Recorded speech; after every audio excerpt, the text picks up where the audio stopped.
based on the truth, right? And the truth that we're trying to nation build off of is the truth of who we are, right? Because that connects us to is because ready for it.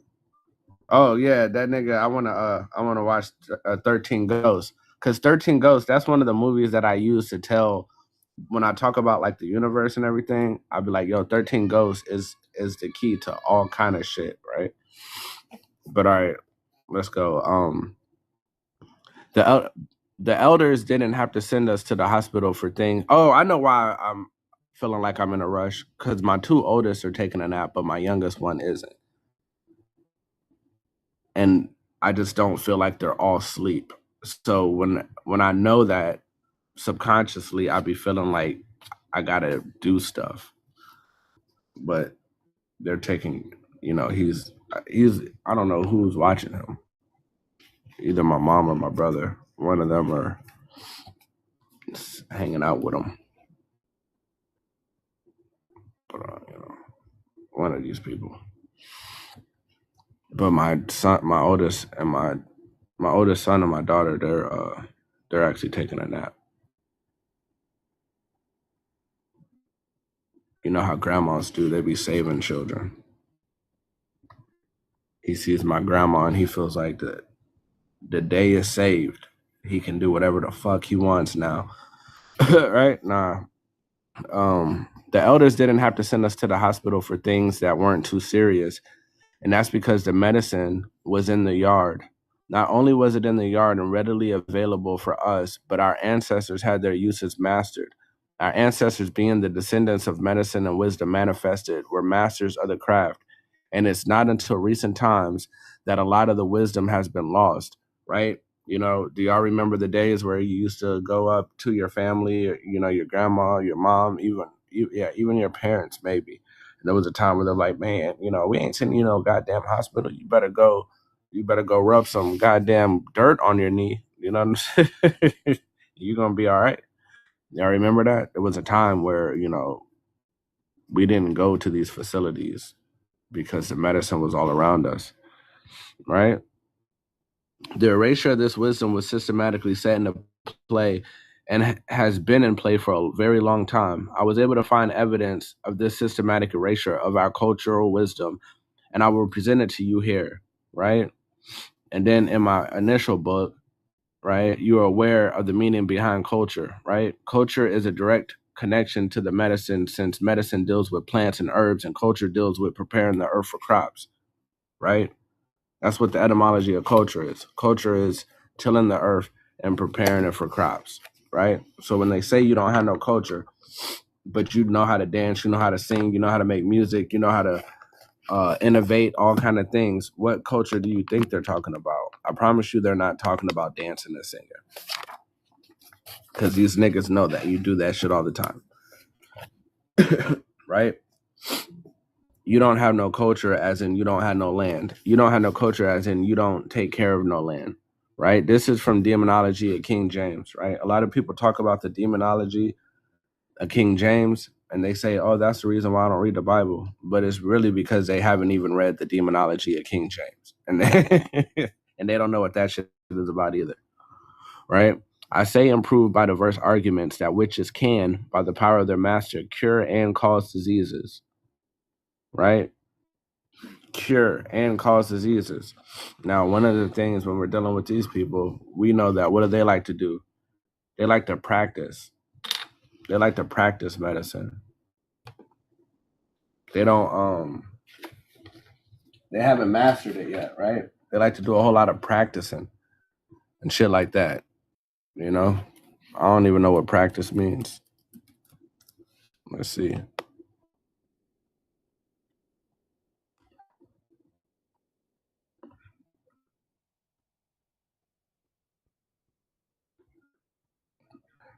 Especially in medicine, also to carry on a profession, especially in medicine, to do or perform repeatedly or habitually with the object of acquiring skill, to learn by repeated performance, right? But remember, all of y'all said that when y'all went to these facilities, y'all didn't feel taken care of, right? So what have they been doing repeatedly or habitually? They've been learning they've been mastering, right? They've been acquiring the skill of keeping you sick and unhealthy, right? Because you don't have to, just because you're practicing and learning how to do things doesn't mean that you're learning how to do it right. Or for us, it doesn't have to mean right. You know what I mean? Right? Because if I have an enemy and I practice and I learn how to unalive them, I'm doing it right for my perspective. But for the other individual's perspective, I'm doing it absolutely wrong. Right? So we we know these things are happening and we still go to these places and expect them to treat us fairly, but that's not what their system was created to do. Their system was created to destroy you. So there's never going to be a time where you go there and then you're magically like, oh man, I can't believe it, everything went right. You know, it might seem like it went right, but they're putting you on things. I've always said that way. Is it still called a practice? They never mastered. Exactly. They never mastered, right? What did AI say? I'm the franchise player. And y'all want to talk about practice. Y'all want to talk about practice, right? You know what I mean? I'm the franchise player and y'all want to talk about practice. Right? So when you get sick, they want to send you to farm. They want to send you to the farm, right? There was a time where we got sick and we went to the actual farm, right? Let me see. Give me a second, y'all. Y'all know I gotta grab these books, man. I'm about to go on a fast. Well, not about to. It already started. But yeah, I'm fasting. So I had to do all kind of deep cleaning. I had a few books laying around the ones that I was frequently grabbing, so I had to put them back on my bookshelf and everything. So, you know, yeah. Now I got to go back and re-grab stuff. You feel me? We got the bookshelf. You know what I'm saying? We be reading. Shout out to the readers. Shout out to the readers, man.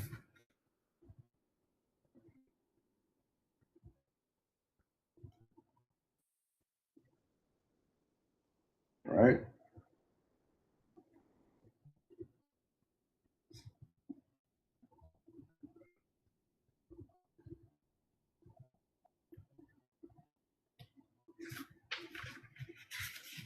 I hope y'all don't mind if I take my time. I don't care if y'all mind or not. I am gonna take my time. But all right. So this is culture. The tilling of land and preparing the earth for crops, right?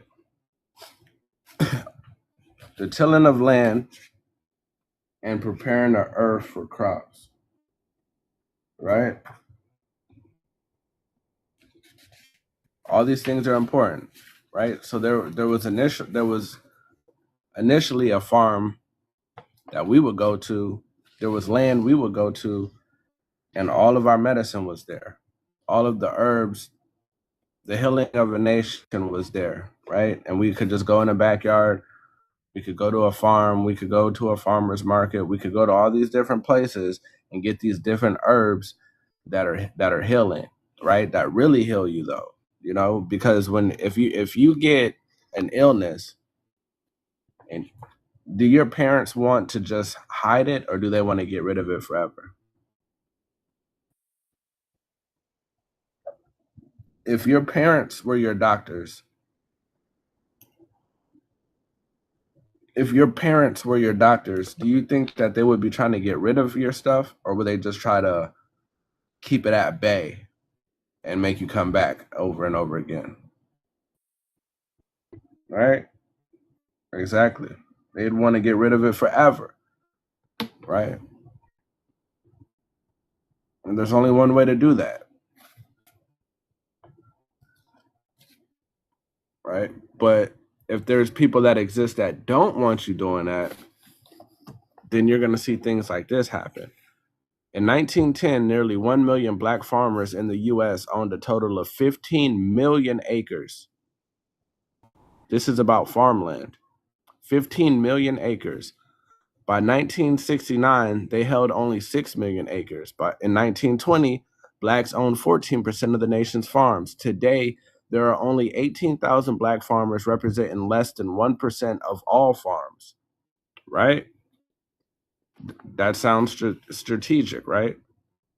Because around these times and a little bit before these times, they had a whole bunch of land grabs that happened in America, where all these other people were coming to America and they were grabbing land and taking land and stealing land and all these different things. And then next you know, you go from 15 million acres to only being 1% of all farms, right? But the farms is where the medicine's at, right?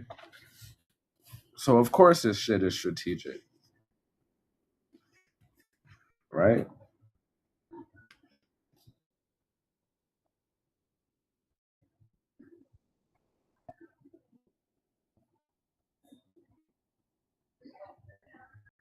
You know what I mean? Of course it's strategic, right? So they took you from the farm, right, to the pharmacy. You know what I mean? From the farm to the farm. And that's what we're here talking about today. From the farm to the farm. Talking about how they done took you away from nature, right? Because that's what we're all reconnecting with is nature. Everybody type nature in the comments, right? That's what we're getting back to. You know what I'm saying? We're getting back to nature, right? With the pharmacy, magic, charm, poison, drugs, the art of practicing or preparing, preserving, compounding, and dispensing drugs, a place where medicines are compounded or dispensed, right? A medicine that rids the body of an excess of humors. We know what humors are, right? That's another thing that we've learned here. Humors, right? A healing or harmful medicine, a healing or poisonous herb, a drug, poisonous potion, right? A preparer of drugs, a poisoner, right? A sorcerer. That's crazy, ain't it? Peace, Michi. That's crazy, right? God is not the author of confusion, but within the etymology of pharmacy, didn't we just see a whole bunch of confusions? Ors, ors, ors, and ors, right? All these ors. We're trying to get back to nature, y'all. And they trying to take us away from nature. As any way possible that they could take us away from nature. That's what they're trying to do, right?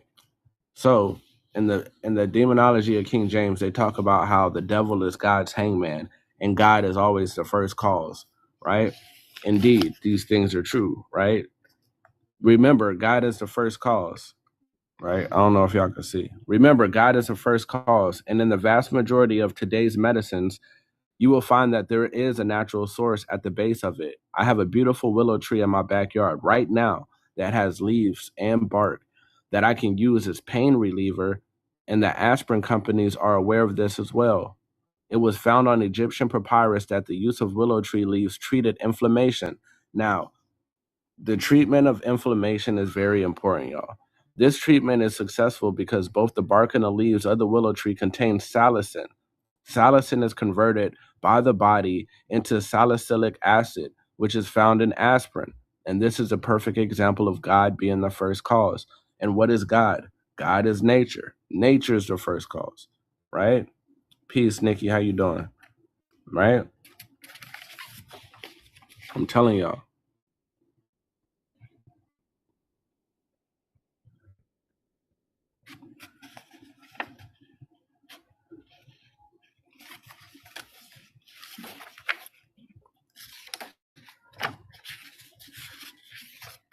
All right. Inflammation. Inflammation is crazy. All right. Inflammation is connected to Satan, right? Because Satan is a parasite. Okay. They have you thinking that Satan is some kind of like red faced demon with horns and all that other shit. But the Satan that I'm gonna expose y'all to, the serpent, is a parasite. All right. Right? Remember, we talked about inflammation, okay? It's a key word, inflammation, right there. Right? Okay. Peace 216. This inflammation, this is fucking folks up. And he laid hold, all right, Revelations 20, right? And he laid hold on the dragon, that old serpent, which is the devil and Satan, right? Don't worry. I know some of y'all see the Bible and y'all be like, oh man, I'm getting out of here. This nigga's talking about Jesus. I ain't talking about no goddamn Jesus. You feel me? I'm just showing y'all this is a language. The Bible is a language in itself. And when you speak it, a lot of people understand where you're coming from. And this book is also, or the religion behind this book has a lot of our people lost, right? So sometimes when you use this, you can save people from the church because the church is pulling people in and miseducating them. So sometimes you got to use this to bring your people out of that and show them the truth of what's really going on, because the pastor is not going to do it. The pastor is going to read about 3 or 4 verses and chapters every year and keep people in a goddamn loop of slavery, right? But we're going to get them out of that. The old serpent, right?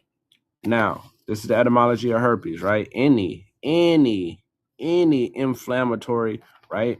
Didn't we just talk about inflammation, everybody? Right? We just talked about inflammation. I promise y'all, everything's connected. You find a way to connect it. And you don't even have to try hard. Right? Inflammatory. Damn, that shit's shining with this light. But any inflammatory spreading skin condition, any of them, right? And the reason is because the condition was not distinguished into a specific disease until the early 19th century, right? So at one time, it was all of that shit, right? And nowadays, you'll see inflammation plays a part in a lot of the stuff that we're dealing with, right? But it also means to creep, sea serpent, right? Come on, man. Do y'all see where we're going with this? Y'all see where we're going with this right now? And he laid hold on the dragon, that old serpent, right? Which is Satan or the devil, right? Right? To creep, creeping, right? Crawling on his belly. Ain't that what they said they did to the serpent? It was forced to crawl on his belly, right? Creeping. What is a serpent? Snake, serpent, creeping thing, right? You know what I'm saying? This is Satan. Satan is a parasite. Okay. Now, one of the things that I was looking into, and I was like, damn, that's crazy. Hold on. Right? Deuteronomy. I was looking into Deuteronomy, and I had come across some things too, right? Because it's all about the land. It's all about the medicine being a part of the land. That's why we're getting back to nature, y'all. Right? It said, I bringeth thee into a good land, right? Brooks of water, fountains, and depths of springs out of valleys and hills, right? Spring water. Have you ever talked to a herbalist? What kind of water do they tell you to drink?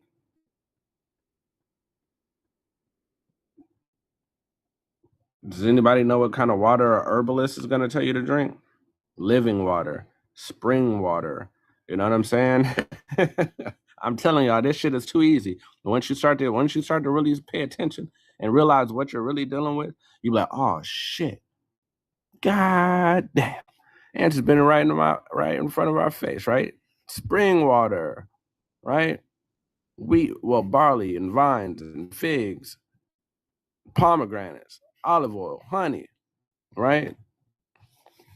Now, the thing that's so important about all of this is because the Most High once had Oh wait. Now I want you to imagine being in a place in the most healthful lands on the earth and then turning your back on the most high. Once you had everything you needed, the figs and pomegranates are both, watch this. This is the science. This is the science. You know? Now you gotta watch. The figs and pomegranates are both scientifically proven to help fight parasites within your body and the body of animals, right?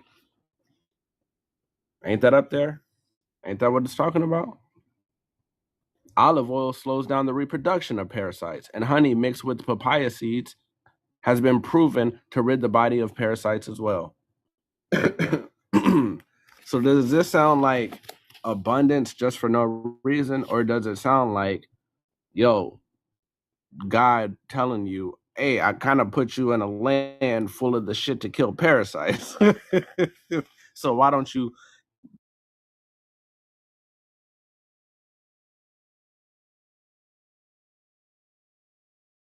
with medicine to kill it, right? Parasites. That's what this shit is all about. It's all about parasites. But you have parasites in and outside of you. But right now we kind of talking about the ones inside of you. The ones on the outside of you, y'all usually call them your friends. Oops. Did I do that? You know what I'm saying? You usually call them your friends, but you got to be careful, right? So when they talk about demons, they talk about possessions, right? They be like, oh, you've been possessed by a demon. You've been possessed by Satan and all that shit, right? Ain't that what they say? Right? So a parasite, right? A person who lives on others, right? One who lives at another's expense, okay? And they don't have that. Look, there is scarcely any animal that may not or does not serve as a host of parasites, and some parasites are themselves hosts of other parasites. Parasites form no technical group of animal, since representatives of almost any class or order, from protozoans to vertebrates, may be parasitic, right? All right. So they're saying there's no class because it can be your friend. It can be the people you hang out with can be the parasites that you need to get a cleanse from, right? So a lot of people be like, "Oh, I'm doing a parasite cleanse," and they're like, "Yo, but you still got those worthless ass niggas around you. You didn't do all the parasite cleanse that you needed to do. You done forgot about a couple of them." You done forgot about a couple of them, and you're still feeding them. You know, when they call you with that bullshit because they want to talk to you about shit that don't matter, you're feeding parasites. You know what I'm saying? They're sucking off your energy, right? Hey, look, you ever been out? You know, people that be like, oh, my social battery is drained. I'm running out of social battery. Oh my God. You know, I go out and I just feel like I don't want to be here. What do you think is happening? It's not that you're not a social person. It's because you're around parasites. Now, if you take that same person that was just like, yo, my social battery is draining, and you put them around people that they enjoy, I bet you they'll have fun all day long, and they won't even think like that.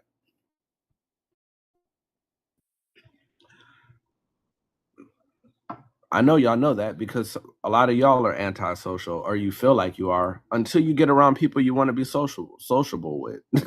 Like, come on, stop putting yourself in a box. You just have the wrong people around you. Possess, to hold, occupy, inhabit. With regard to ownership, a back formation from possession. You know what I'm saying? To have and hold till death do us part. Oh shit. Anyway, be in possession of all these different things, right? Hold on one's control, be master of. All right. Right? To be having one control, be master of. Now, that's gonna take us to something that's really important. Any of y'all got pets? Y'all got cats? You do y'all got cats in your house? Fucking sick. It's like, nah, I'm just playing. You do what you want to do. Many parasites manipulate host behavior in order to increase reproductive success and spread across wider areas. Dr. Del Godai cites such examples as Toxoplasma gondii. Have you ever heard of Toxoplasma gondii? Have you ever heard of Toxoplasma gondii?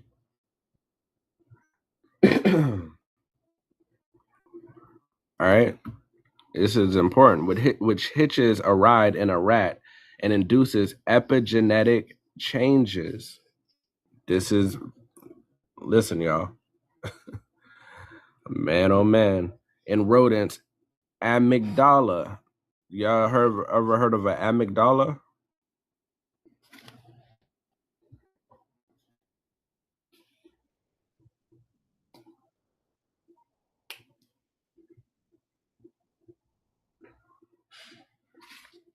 Why am I laughing? Oh yeah, because this shit is deep. Because this shit is deep, man. I'm laughing because it's deep, right?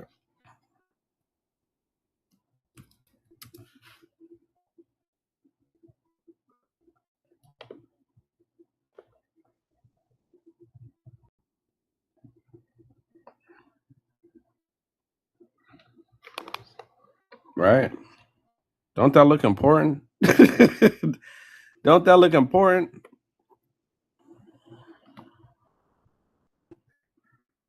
Am I tripping or does that look like it might be important?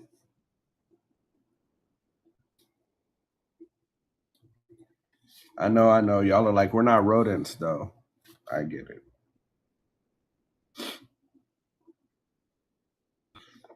So what it does is it hitches a ride. Yes, sir. Looks real radioactive. Hey, look. So what it does is it hitches a ride in the rat and induces epigenetic changes in the rodent's amygdala.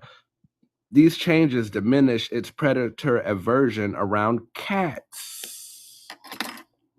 Right? Around cats. The protozoan's intended destination. So really what it does is it gets into the rat just so the rat could get ate by a cat. And then it could get into the cat, which is where it really wanted to go in the first place. This shit is smart. It thought about it. And the only animal, right? The cat is the only animal in which it could reproduce, right? So it can only reproduce in that cat. So it's going to do anything to get that rat to get him near a cat. You feel me? Why must I? Why must I? Why must I chase the cat? Ain't nothing but the Toxoplasma gondii in me. Oh shit, man. Right?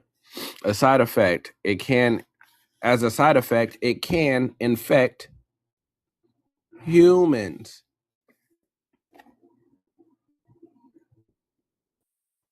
Can y'all see that? Cat scratch fever. You know what I mean? It can affect humans, right? People are a reproductive dead end for T. gondii, but it is also believed to alter human behavior. It can alter your behavior, right? So if you are infected with the serpent reptile, right, this means that you are possessed. You are possessed even to the point that your thoughts, functions, and genetics can be changed. Some of this control is done through direct causes, and some causes are indirect. With that being said, it is important to know that the parasite Toxoplasma gondii has been linked to schizophrenia. Oh, shit. Do y'all know any people that deal with schizophrenia? Do y'all know anybody that deals with other cognitive issues, neurological issues, ADHD? What's that other one that a lot of people been getting lately? A lot of children been dealing with it lately. It's like a spike of it. Autism, all these different neurological disorders, that are fucking with people. These herbs and shit can kind of get you right. I ain't gonna say too much, but there's a reason. The further we get away from God, which is nature, the more our people and our children are dealing with these different neurological orders, right? Does it make sense?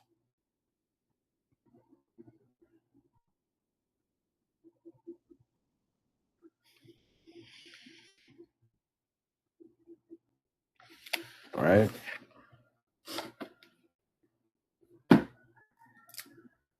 So it makes its way from the rat to the cat to you. but there's parasites in everything, and the parasites inside of pork, they don't go away when you cook them, right? Parasites inside of the chicken, parasites inside of everything. We just talked about a few ways to get rid of the parasite pork, but instead of going to the herbs,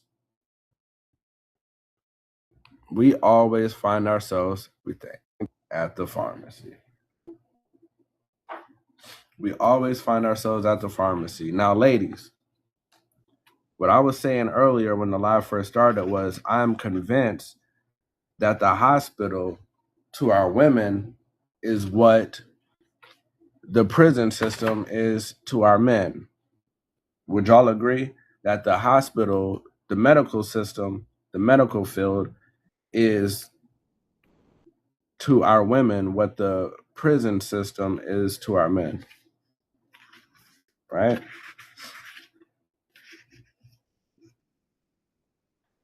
And we send our wives there.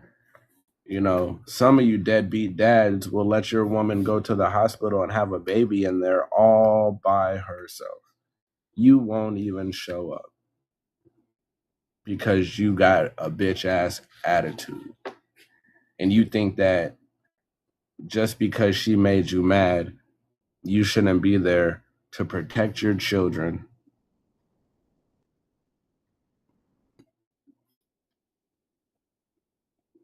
Can't respect that.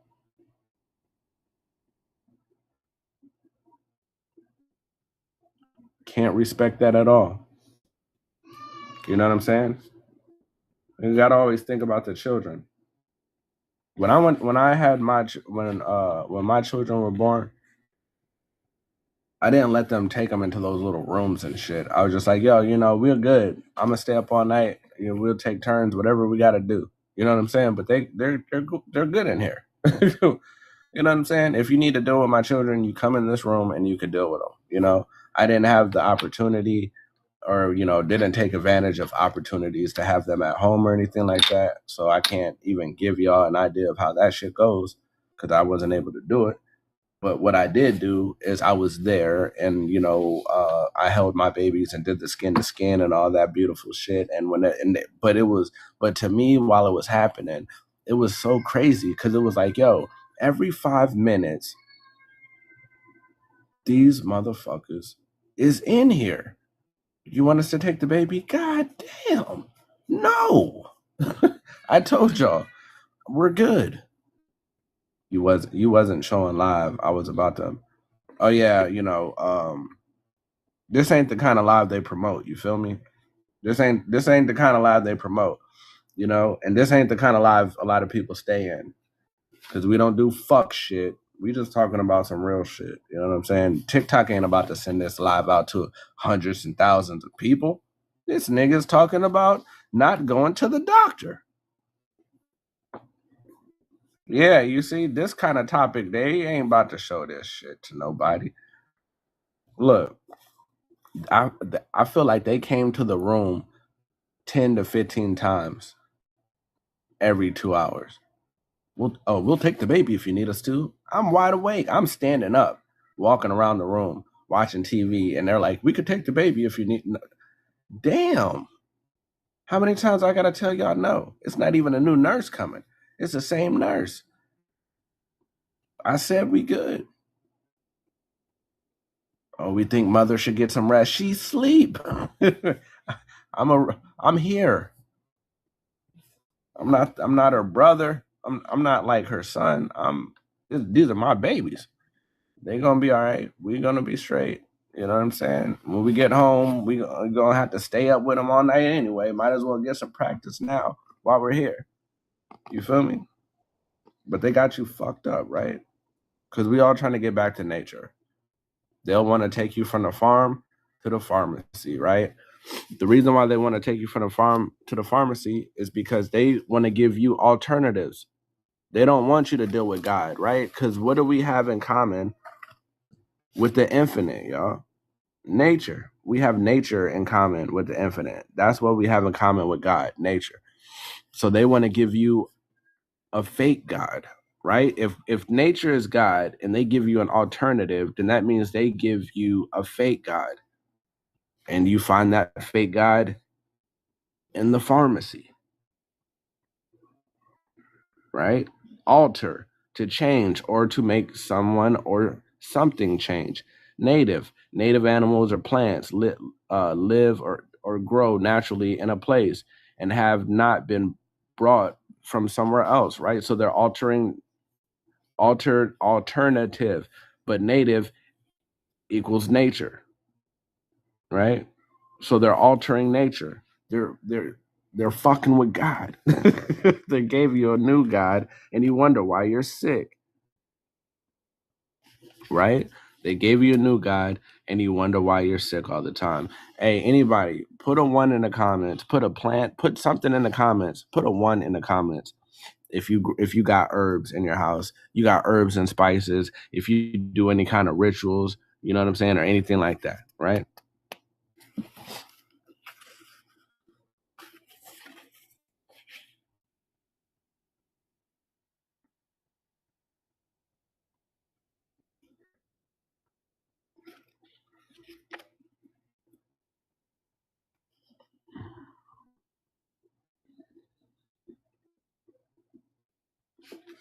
All right. You know, there was a time that they would consider you to be a witch, right? There was a time they would consider you to be a witch for doing that kind of stuff, right? Shout out to all the witches in the building. You know, the church will call you evil, you know, but witch means wisdom. We know that, right? Witch means wisdom. We could break it down if we had to, but I don't think we had to, right? A lot of y'all know. Well, matter of fact, fuck it, since we here. Damn it. I'm not rushing, y'all. I'm taking my time. My fault. I don't know what's going on. All right. Wisdom. People still call me a witch. Hey, look, you got to take that shit with pride, right? Because the only people that are gonna call you a witch are people that believe in the church more than they believe in their ancestors, right? People that believe in Jesus and shit. Wisdom is a comprehensive psychological quality that combines virtue and wit, both acquired through experience and practice based on a personal intelligence and knowledge, right? While researching the connection, I was able to run into the Oxford etymologist, right? The etymology I find acceptable connects Wicca with the verb wit, know, as in to wit or to know, the noun wit, right? Witty, unwitting, or and witless.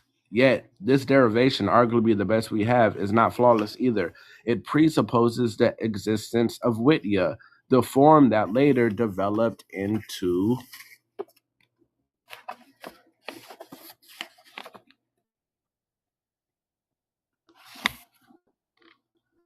Y'all see that?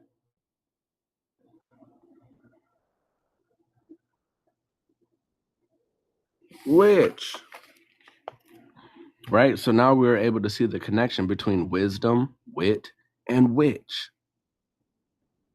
Okay? Wisdom, wit, and witch.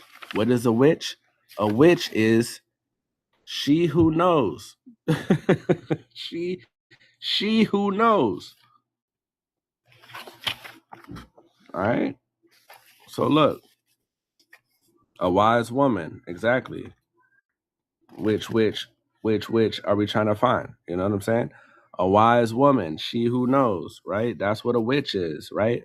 Now, this is why anybody that goes to church gets scared and ooh, spooky, spooky, spooky, and all that shit when it comes to like all the when it comes to rituals and shit, right? They're fucking scared. Fear destroys your corpus callosum, which is the bridge between the two hemispheres of your brain. And people that go to church live in fear, constant fear. They're afraid of everything. If it doesn't have to do with Jesus, they're afraid of it. The scariest people on the face of the earth are goddamn churchgoers, right? Because the church instills fear into you all the time, all the church talks about is fear, fear, fear, fear, fear. Be scared of this, be scared of that, damnation, hell, all that shit is all fear. You don't even understand that when you go to church, you might feel good in your soul, but they are destroying your brain, literally, 100%. In common with the Catholic movement of the era, which saw its own share of witch trials, right? We all heard of the witch trials. Now, the reason why we're getting deeper into this is because when I got on the live, all the women said that y'all felt like the hospitals didn't treat y'all right. Ain't I right? Ain't that what y'all said? I'm showing y'all the history of these things, because when you learn about these things, it makes you look at what we need to do in a different light, right? And pogroms. Does anybody know what a pogrom is? I wasn't here, but I agree. They do mistreat us. Indeed. Does anybody know what a pogrom is?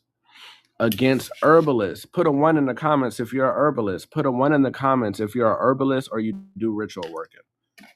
If you do ritual working or you're an herbalist and ritual working, put a 1 in the comments if you consider yourself a herbalist or a ritual worker. And then we're going to talk about what a pogrom is, right? Because it said witch trials and pogroms. Take your time. You know what I'm saying? We don't got enough ones in here. That means we don't got enough witches in here. And that's why everybody's sick. You know what I'm saying? The next time I ask about these ones, about some witchcraft and herbalists, I want to see I want to see all ones, hella ones in here. The reason we sick is because we don't got enough goddamn ones. We don't got enough ones, y'all. Look. Now look, what is a pogrom? Because I knew people would ask, so I brought it up later, right? An organized massacre of helpless people. Oh, that hurts, right? No, that don't hurt. An organized massacre of helpless people. So now they're telling you that when they were doing these pogroms against herbalists and ritual workers, that they knew they were helpless. They knew they were just helpless people. Why were they helpless? Because the witches looked like our grandmothers. They weren't the witches you see on TV flying on brooms and doing crazy shit. It was your grandmother, somebody that looks like your grandmother, in the backyard grabbing herbs and stones and different things to cure you, right? I call first in general all that which is called vulgarly the virtue of words, herbs, and stones. These are used by unlawful charms without natural causes. This is what they said the witches were using. Now put a 1 in the comments if you got words, herbs, and stones. Do y'all got words, herbs, and stones? Huh? Y'all got words, herbs, and stones? I got stones. I got words. And guess what else I got? I got herbs. Because we growing our own food this year, right, everybody? I got words, herbs, and stones because we growing our own food this year, right, everybody? Right? Now, since all the witches have been demonized and unalived and all these different things, right? We get to the point where over 95% of the world's population has health problems, with over a third having more than 5 ailments. Ain't that crazy, y'all? 95% of the world's population has health problems. Epistemon demonized curing the worm, but with new information has been proven by alternative medicine practitioners that the worm is the cause of all diseases, right? Any herbalist you go to now, they're going to tell you off the jump, what you need to do is get rid of these parasites. What you need to do is get rid of these goddamn parasites. Right?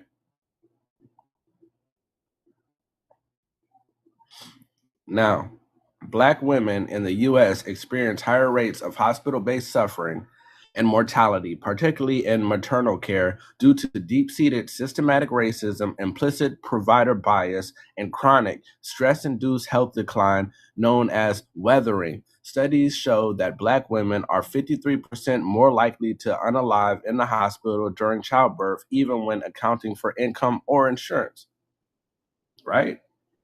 The key factors contributing to the disparity include systemic and implicit bias, right? Providers often dismiss or ignore pain reports, with roughly 1 in 5 Black women reporting unfair treatment or discrimination due to race.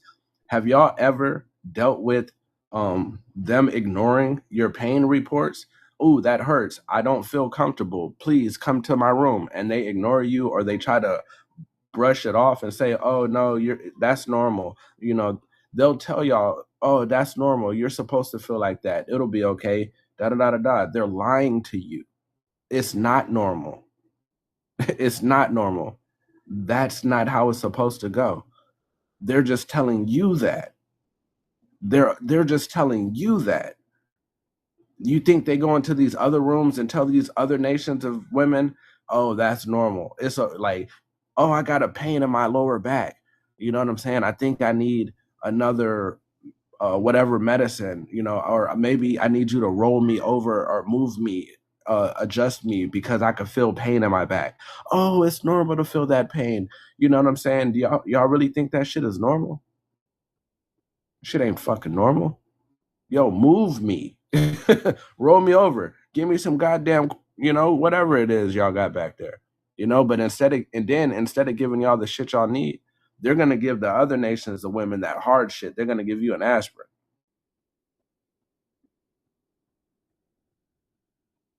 right?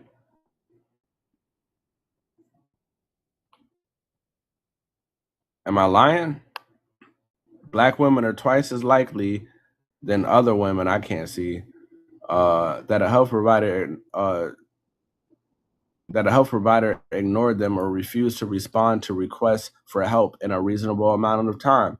Do y'all agree with that? When y'all are in the hospital, does it feel like when y'all do complain like of pain or different things like that, discomforts, do y'all feel like when y'all do that, it takes them longer than it should to get back with you with either an answer or a solution, or whatever the case may be? Weathering and chronic stress. Socioeconomic disadvantages and racism cause Black women to experience accelerated biological aging and stress-related health conditions.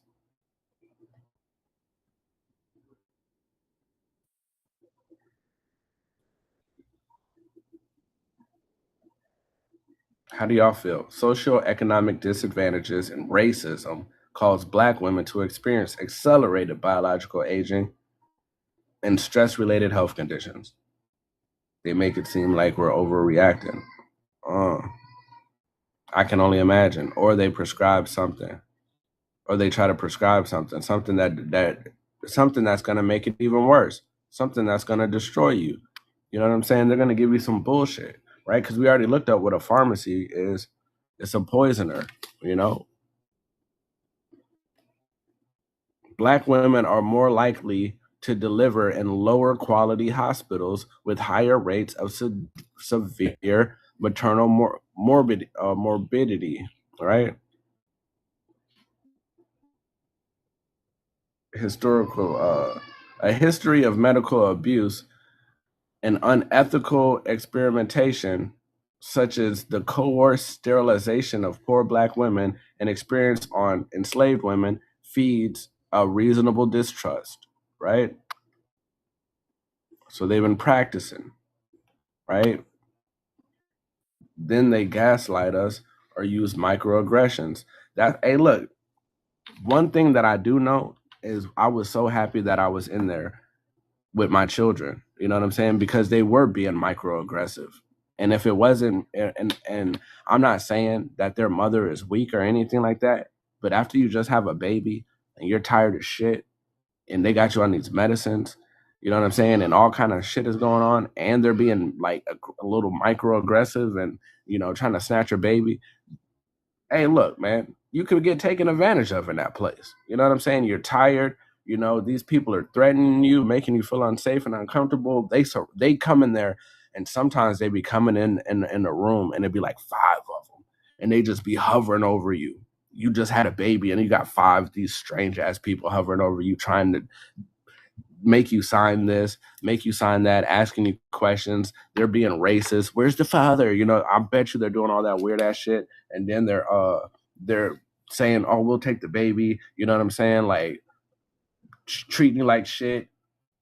You ain't even in your fucking right mind, and these people are trying to fuck you over. We gotta be a community again, yo.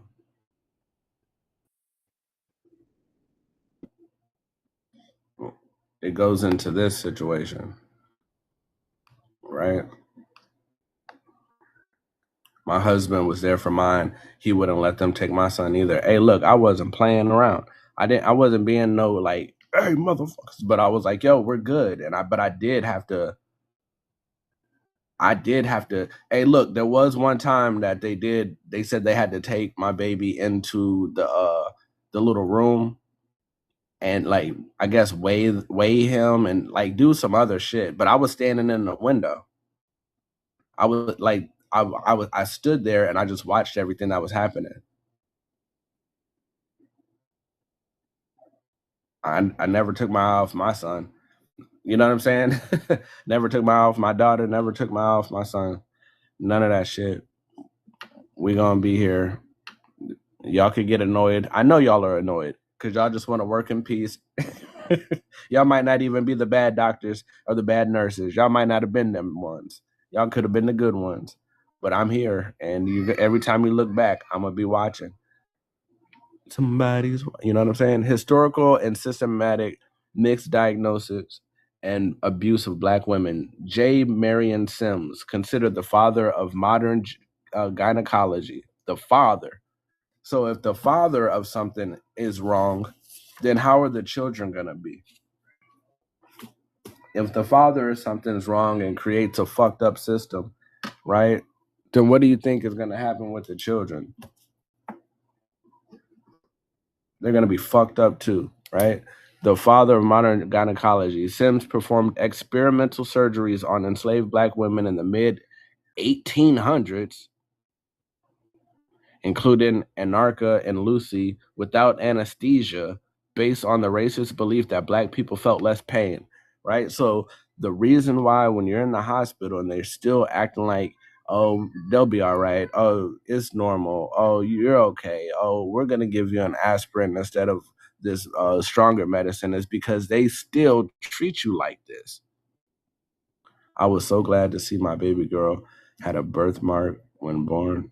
I made sure to see it when she.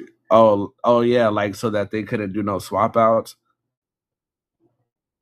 There should have been a mother of gynecology. Exactly. Like, why is there a father? Modern disparities. Research shows that black women are significantly more likely to be misdiagnosed or experience diagnostic delays compared to their white peers. Systemic bias. Studies indicate that implicit bias and the dismissal of symptoms leads to poor outcomes such as higher maternal mortality rates and delayed C diagnosis. What the fuck?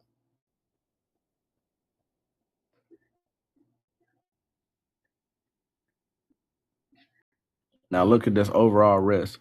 Women and minorities, right? So imagine that. Women and minorities, and they consider you to be a minority and you're a woman, so you got it twice as bad, are up to 30% more likely to be misdiagnosed than a white man.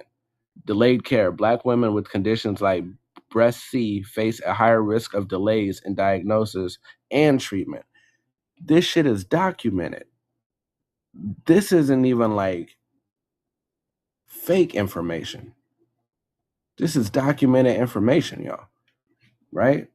And y'all are probably like, yo, where are we going with this? Hey, look, my life and my mission is nation building.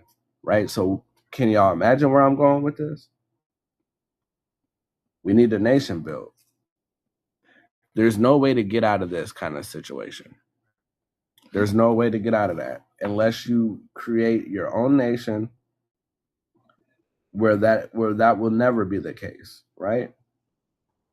There's no way to be in the system and beat the system, because the system is never going to put you in a position where you're above the system enough to really change it. Does that make sense?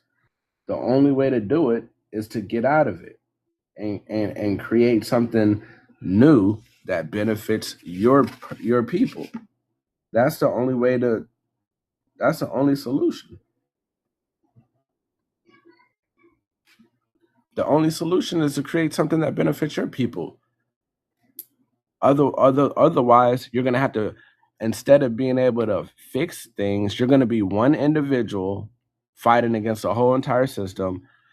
And then and there's only two things that are gonna happen. You're gonna make a small little change in your hospital alone, or you're gonna get caught up, lost into the sauce, and then your people are gonna look at you like a traitor.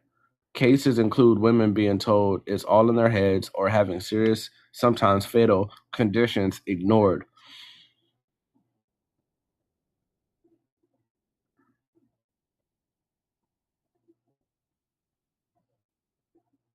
Right? It's fatal. Like I said, y'all, this one was. I did want y'all to come up here and tell y'all stories and just talk about y'all situations, but y'all don't have to. You know what I'm saying? Y'all don't have to do that. But if y'all want to, I'd appreciate it. I know there's some people that might appreciate it. There might be people that need to hear your story. You know what I'm saying? Of your experiences with these kind of situations. Don't all, you know, don't go running. But if y'all don't want to come up and share anything, then that will be the end of my life and we will get on out of here. And I'll get back to my day. But I am going to play this song before we go. Rashaud, I'm scared. What you scared of? Sounding with kids in school. You ever know them dudes get mad at motherfucker, right? Say it, Black Mark. Say it, man. Peace, peace. Black. You know it's dirty when how you doing? Dirty. Nowadays you 13, you gotta think 30. Can't be out here sitting waiting on the next man. Greetings, fam. Can you hear me? Oh yeah, I can hear you. How you doing? All right. I like to give my experience, although I feel like they're watching me. But I am 60 years old, and I weaned myself off of high blood pressure medicine with hawthorn berry and beetroot. And in my old journey and learning about stress and fear and all of that, I have since weaned myself off of that. But I take it every now and then because I know the benefits of the hawthorn and the beet. But also, a year or so ago, I was in the hospital and I had a blockage in my leg. And I do have medical nursing at one time. And I feel like they was trying to kill me. Oh wow. I asked for an MRI and all of that of what's going on with my leg. They wouldn't give me the information. They wouldn't show me the MRI.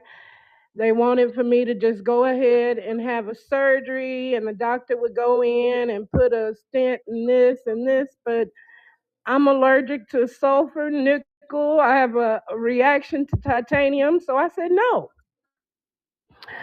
And eventually, after 3 weeks or so fighting with them, they put me out of the hospital. A week or so later, I swelled up again. I ended up going to a different hospital in Orlando, and it was a faith-based hospital.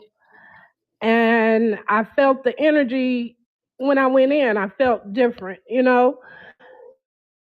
And I told the doctor what was going on, and he said he would go in and see. I had the surgery the next day, and I ended up having two blockage, and he was able to remove them. And after that, I weaned myself off of that pain medicine with herbs and some other EDTA, some other blockers, um,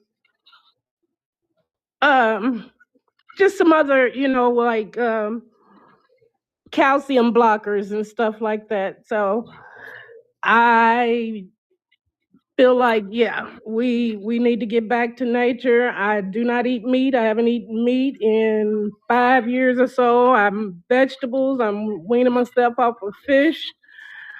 Um, but yeah, we got to get back to health, nature. Congratulations. Congratulations. Yeah. You know, it could be rough. Shit, I think that's how when I went vegan and everything, the last thing I ate was fish. Like I was struggling with fish and cheese. I was like, God damn, I don't know what I'm gonna do without fish and cheese. Right. Yeah. You know what I'm What saying? do you do with the cheese? I've seen, like some cashews. I've been, studying that, so I'm getting ready to start experimenting with that. Oh look, hey, you see original Haley J right there? Follow her. She got all kind of recipes. Like, Okay. and she I don't know how often she does it, but she had a fast that was going on, and they were sharing all kind of recipes inside of a private chat. I'm not really. I ain't the best with the ingredient with the recipes. Like if you come to me, we're gonna be eating a couple of the same things every time. You know, I mean, I well, got it's my just me, got my go to. I'll fix a pot of beans and eat it for 2, 3 days. You know what I'm saying? Like I ain't doing too much, Some but cornbread and some chow chow. you feel me? But I Yeah. think I think the one thing that helped me out is I don't try to replace stuff. I just try to do something that works, but I don't really try to like go out and replace things that I'm giving up. You know what I'm saying? Because I feel like then spiritually, it's always gonna have a hold on me. Because every time I cook something to replace it, I'm thinking about it. So I try to just be like, if I'm gonna eat like this, if I'm gonna live this life, then let me live it for real, and fuck it. Yeah. Yeah. But that's just me, you know what I'm saying? But I know that it's necessary. I ain't judging nobody. I know that it's really helpful to like just have things to replace things so that way, you can keep it thing going. Whatever you gotta do to survive. Yeah, but also you was talking about in the Bible and stuff, Go ahead, gluttony. change This is Rashaud. where that comes in effect. You got to control that gluttonous nature that you have. You know. No bacon flavored carrots. No, no, no. No. Oh yeah, I guess people do be slicing carrots real thin and putting spraying what is that stuff on there? Like Smoke flavor. yeah, that smoke. Yeah, liquid smoke Yeah. to make The, bacon. the smell of bacon and pork turns my stomach. Yeah, you know what I'm saying. I haven't ate, to be honest with you. I haven't ate pork in like shit. What is this? 2026. Damn. Facts. When I got a hold of bacon, it messes with my stomach now. I can't tolerate it now. I don't know how I ate it for so long. I ain't ate pork in over 25 years. Yeah, it's probably been hmm, probably been like 10, 10 or 15 for me. Peace. Peace. Every time you're on live, I'm literally picking my son up from school and doing a lot. So I'm grateful to be here. Oh yeah, you know what I'm saying? Niggas get blocked like that. You feel me? Like I be doing my rounds. If I see people in other lives too many times, I be like, yo, all right, I see what's going on here. You feel me? Hey, Don't peace, block man. me. I know where you stay. Oh shit. I say I stay in the ethers. Tell him I say hi. Oh, My son says greetings. Peace, I am God Greetings. frequency. peace, peace. How you doing, young guy? He just looking around. Just in my business as usual. I'm very petty. Ethereal, indeed. I am definitely if it's CEO's live. If I see you in CEO shit, I'm blocking you. You know what I mean? That grinds my gears. Oh, You'll be y'all on crack me live up. when people are getting their children from school and coming from work. So you'll be on live late at night, early or Maybe I early need in the to. AM. Maybe I need to get my times different. You in a different time zone as me though too. Remember, I think I'm I don't know, hour behind or ahead. No, I think I'm behind you. Yeah, behind me. Yeah, so it's 5 o'clock where I'm at. I don't know. I'll be having I don't know. I got the grown up hours. You feel me? I'll be having the grown and sexy. I'll be having the grown and sexy chat. You dig? No, I feel But that. You really do. indeed. Hmm. But for everybody that's just joining, we're talking about like how the medical field is for our women similar to the prison industry is for our men, a place where we go and get destroyed and taken advantage of and, belittled and disrespected and destroyed and sent back into the world. And they pretend like we're supposed to be better because we've been there. But 9 times out of 10, we enter back into the world worse than we were when we showed up. You know what I'm saying? I invited a couple of y'all up here to talk about y'all experiences. Y'all don't have to talk about your experiences. You can also talk about health because the focus here is nation building. And one of the ways to build a nation is to be healthy and to learn how to feed yourself and properly feed yourself and your children and your family and your loved ones, right? Because if we don't want to have to deal with this shit, then we're going to have to learn how to take care of ourselves, right? Because if we don't know how to take care of ourselves, then we have to leave it up to these people, and they ain't gonna do that shit right. You feel me? They ain't gonna take care of us right. Let me show y'all something. It's one of my favorite books in the world, right? Other than my books, this is one of my favorite books. It's Working the Roots. Oh, I love that book. I have that. It's such a gem. Yeah, this shit is amazing. Absolutely. It's Working the Roots by Michelle Lee. This shit is a gem. And the reason why I like it so much is because she goes out and interviews these individuals for real, right? Like she was out there in their neighborhoods out in North Carolina and some other places, right? And she interviewed them and they took her out, they talked to her, and I finally ordered The Great Cosmic Mother. Now I need this. Oh yeah, for sure. And we're gonna read The Great Cosmic Mother too. There's so much reading we do over here, but I felt like there was a couple topics that I wanted to get into. So we kind of strayed away from the books we've been reading, but we're gonna get back into that shit too. You know what I'm saying? Because we be talking about magic, and when y'all think I'm talking about regular old magic, I'm not, or like some fairy tale shit, I'm not. Right. So Miss McLeod says in a high pitched voice, sounding surprised to learn her medicine tree is being used to make furniture. Right, because they had cut down the trees she used to use for medicine, and they started mass producing furniture with these same trees. Right. So she's talking about how when she got sick, right. This is what I love. Right? Because this whole book, they're trying to tell you the same message, right? Look, it's God's medicine. God made the roots. He made them and we didn't. He made them so you don't have to run to the doctor for everything, right? That's coming from this lady right there. That's what she told you, right? And she said she damn near ain't been sick all her life, right? She said if she ever feels under the weather, all she got to do is go grab some of them herbs that's in her backyard, right? And that's what she's been doing since she was a little girl. And she said if she's been years. You know what I mean?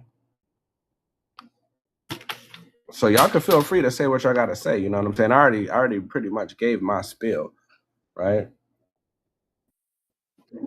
Yeah, the third goddess was saying that she thinks the Great Cosmic Mother book is a great book, and she's saw it on Facebook last year in your live, Rashaud. I'm telling her that she definitely needs to get it. It's a gem. She won't be sorry. Oh yeah, What's it called? The Great Cosmic Mother. Oh, I think I was on the live with that one. I was in and out. Gotcha. It's so good. Now the only thing that I like to point out when it comes to that book is it was written by a white feminist, right? And you know that white feminism is really white people trying to find a way to be as divine as Black women always have been. So feminism kind of is a hindrance. It's unnecessary for feminism, but white women created that movement to try to be as divine as Black women are, right? And have always been, right? But this shit was created around the time that we still loved each other. But white men have been mistreating white women since the dawn of time. That ain't the same history for us, right? They had to bring us into this system of life where now these things are more of a normal thing, where you see women complaining about how Black men treat them. But there was a time where we couldn't be separated and we had to get back to that kind of shit.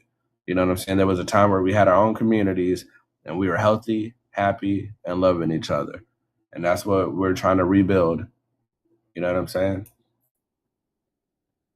I definitely do, and we definitely need to do that. It's about balance, and this separation that we see is just a part of the plan, because it's known that us divided is definitely a way to keep us down.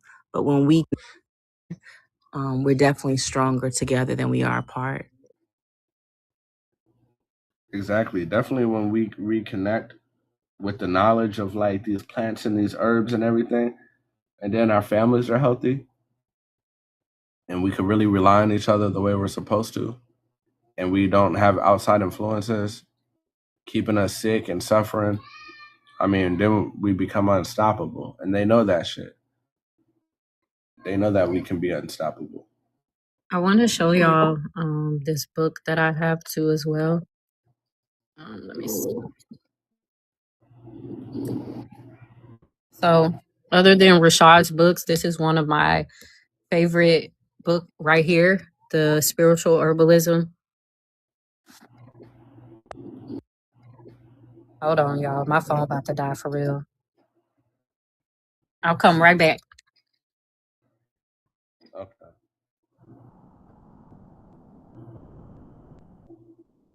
Yeah, what's up, Nicole? I'll come. Yeah, what's up, Nicole? How you doing? Badu, what's going on? Peace, peace. I'm good. How Peace, are you? peace. I'm doing amazing. You know what I'm saying? Peace. Good topics to talk about. Healthy things, you know, healing shit. Real stuff. Serious business. You know what I mean? It makes me happy. I was gonna share my experience, but I was gonna give, everybody else a chance to do what they want to do, say what they want to say, because I'm not in no rush. Yeah, It's a lot to take in, and it's a lot to put out there. So. it is. We got to get back to eating right and eating healthy. And I'm gonna put you on the big Well, screen. eating Okay. right and eating healthy would not help like my particular situation. What you got going? Maybe, maybe when it initially started, when I was a child, maybe eating would have had something to do with it. But at this point in time, no. So I'm gonna just go ahead and get into it. If I get emotional with y'all just pass me some tissue, okay? I'm gonna show this book Um, really quick, and then uh, I'm not gonna be long. I just want people to see the book. go ahead. Like I said, I can wait. Yeah, because I'm pretty sure I can help help you. But I love this book. I actually found it at Five Below, which is so crazy. Um, so This is a woman. Her name is Karen M. Rose. She does identify as indigenous, an American indigenous woman. Um, and the thing I love about this book is she will tell you the chakra that is um, associated with the dis-ease in the body. So I really, really love this book. She has this the circulatory health, things that align with the heart, plants like cayenne, the hawthorn for blood flow. She has garlic and other plants, additional plants. But yeah, she really she do have some Mauritius in here too as well. But she has a lot of beautiful information in here. It's really good. I can't even believe I found this at Five Below, but yeah, it's really, really good book. Yeah, I'm gonna try to find it. Uh, you said five and below. That means it's probably at Five other below. shops. Okay. Yeah, but this was like 3 years ago though. Like I know it's on Amazon though. I saw it on Amazon, but I got this for like $3. Oh, sis, you should have led with that. I was about to try to Instacart it right now. Yeah, it was a long time ago. But you know, Five Below, they always changing up their books and stuff like that. So I got you. it don't never be the same books there ever. It's rare that I find the same stuff there. But yeah, I'm gonna let Badu say what she was saying. You can take me off the big Let me screen. take a screenshot. All right, I'll check for All right. it. Thank you for Everybody, sharing. everybody Yes, get a thank you. screenshot real quick before she drops down. Oh damn! I don't know who did that. Shout out to the moderators. Speaking And of peace. that, Look. Oh, there she go. There you go. Reach that screenshot. Everybody get a screenshot. We gotta get some. We gotta have a collection of good books. I got a bookshelf. You know what I'm saying? Full of gems. You know, anytime I come across a good book, I'm trying to buy it. Because I know how it goes. You see a good book once, next you know it's gone forever. I be going to like thrift stores to get books. You get a $50 book for like $2 at the thrift store. All right, thank you. all right, my arm's starting to hurt. Take me off.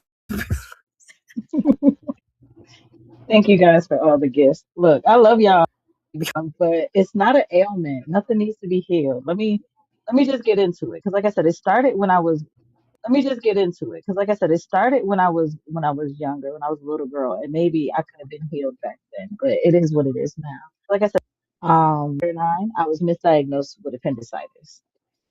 That had me in the hospital for a while, but when I got out, like the doctors was telling my mother, "Oh, she'll never be able to have any children." Da da da da da. Well, flash forward 40 years. Matter of fact, in between then and the 40 years, I did my own research. Like, well, I learned a lot of things, like a lot of things that y'all are saying, and a lot of things that y'all are saying about the industry. Very true. I learned about him there that were tested on in the 1800s with no nothing. They didn't not only have anything for pain, they didn't give them women anything for healing either. Um, and so I had made my decision, to not deal with these people. And then last hmm, around the end of last spring, I found out that I'm pregnant. And so, like, that's what I was saying to you, Rashad, in the comments. Like, oh, I didn't dealt with him again. Congratulations. Thank you, thank you so much. Congratulations. But I've dealt with them again. But it was so that way I could get documentation. So that way, I couldn't be legally penalized, like be called neglectful or anything like that. But there was no point in me doing that. These people have been so unhelpful. They're telling me, well, they were telling me because I haven't been in months. Like the things they were telling me got so bad and so stressful, and like all I could think about was just my emotional safety, because my emotional safety is tied to my child's emotional safety. But They did their pregnancy test, their very different variations of it. You know, everything came back negative according to them. And one of the last things they asked me was if I felt like I needed psychiatric care. They also tested for what they decided was going on. And when they asked me that question, because they had given me the results, basically they were saying everything I said was going on was negative, but everything they decided was negative too. And what I said to them was, if anything, y'all would be the ones who need psychiatric care because y'all tested me for things I'm not going through. Um, so since then I've stayed away from that place. Like, Um, I'm preparing to do a home birth, but I'm doing this all by myself. Like, because I haven't got a confirmed pregnancy, I don't even have a doula to help me out. That's what I was going to ask you if you have a doula. No, I have nobody. I have nothing because I don't have a confirmed pregnancy. So anytime I've tried to talk to doulas and they hit me with medical jargon. I'm so disappointed in these women that are calling themselves doulas, because if you are a doula and you're still using their definition of things and you're still operating their way, then are you really a doula? Um, I can refer you to someone. Do you know of Rising Phoenix? She has um, a university in Wesley Chapel, Florida. Yeah, I'm in Connecticut. Okay, well, still I you do can know of who you're talking about, but it's not really going to do me any. um, refer you or get somebody in the area where you are. There is no, like, I've done my own research about who and what is up here. There's nobody to help me up here. I Well, know come exactly who down you're here, talking about girl. with Rising. I got extra bedroom. Come on down here. I have I'm a in Florida. question. I have a question for you. So doulas, right? What do you know what they do, right? Is Yes. it something that you cannot do yourself? Because a lot of times this is very ancestral. I know women personally, and I've also seen women personally. I know at a certain point, obviously, it's hard to be your own doula, but because you're in a space or a state where that's not available to you, um, there are things that you can do for for right now that's kind of accessible, because doulas, to be honest, not giving them credit, because I definitely, there everybody needs, for birth, a doula. um a lot of stuff that they do is stuff that we can do without them. You know what I'm trying to say? Like Yes. the That's where I'm exercise. at. Yeah, you That's got where I'm at this. with it. Like, I have to do this by myself. Hmm.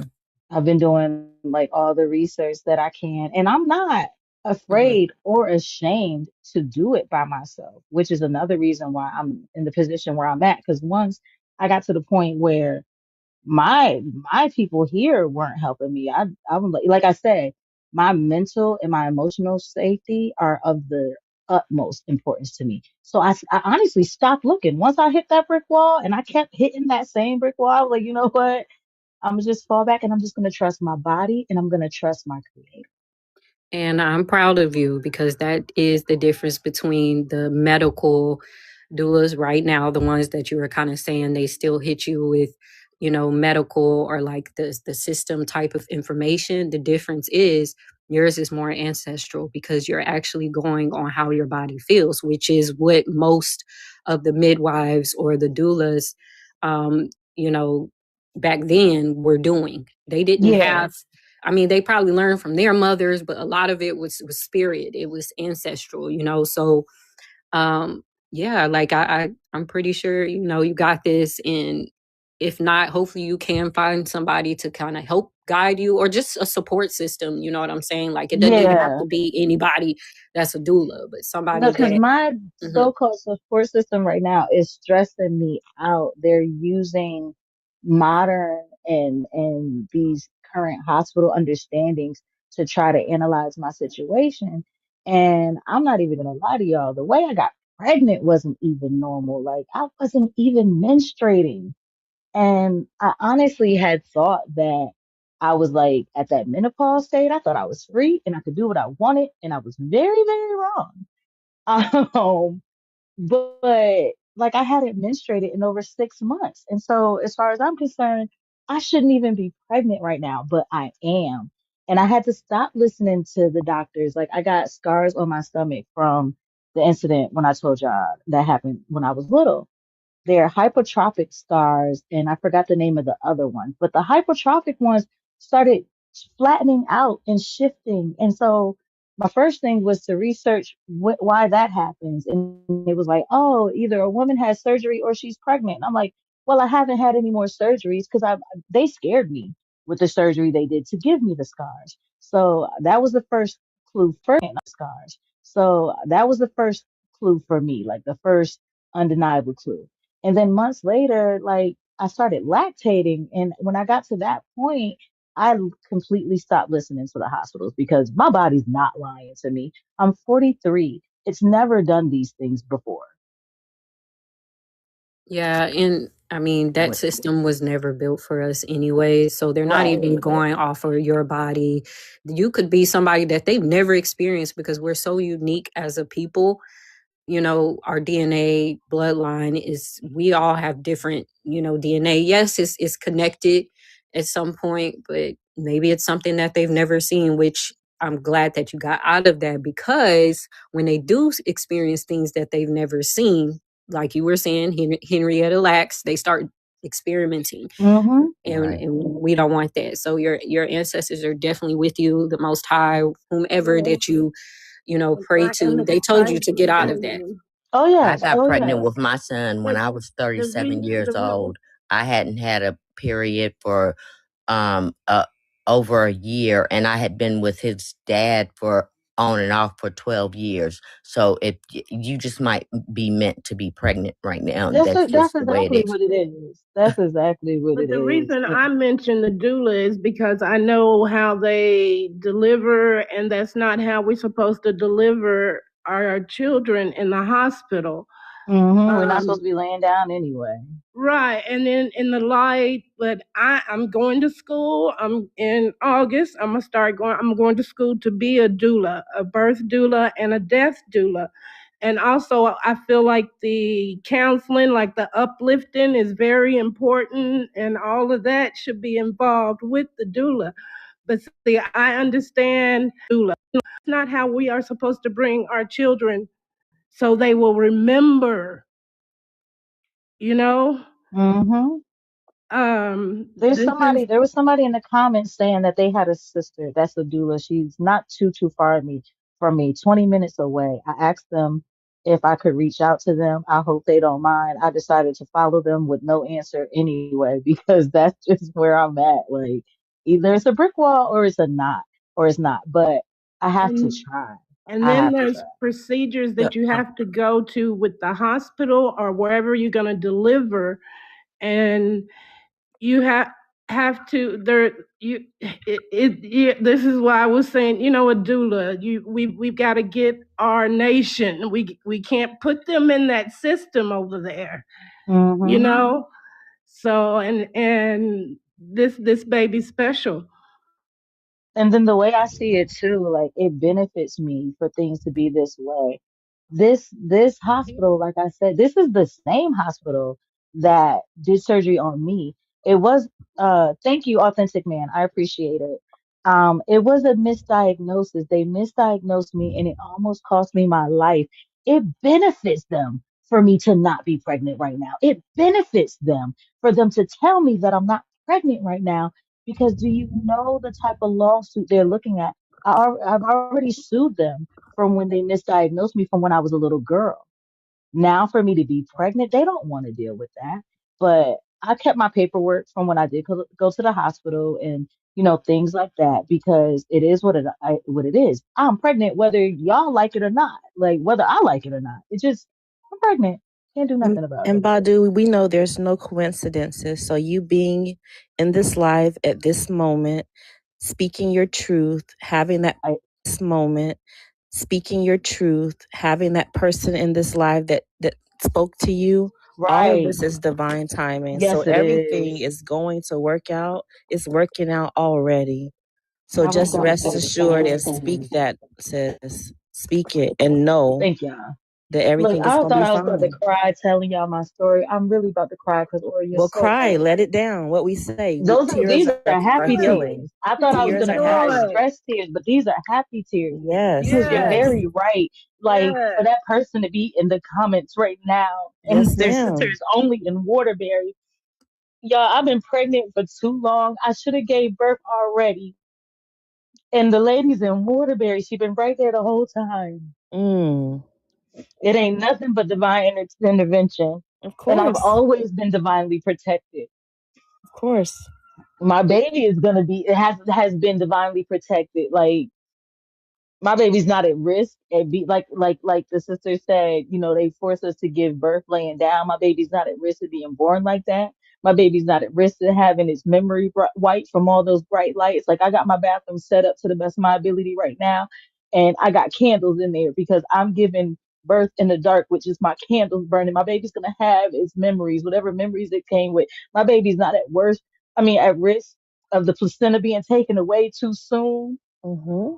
Like my baby's gonna have all the things when it comes to being birthed that me and my elders, my family, we didn't have, and we didn't even know we were supposed to have. Mm-hmm.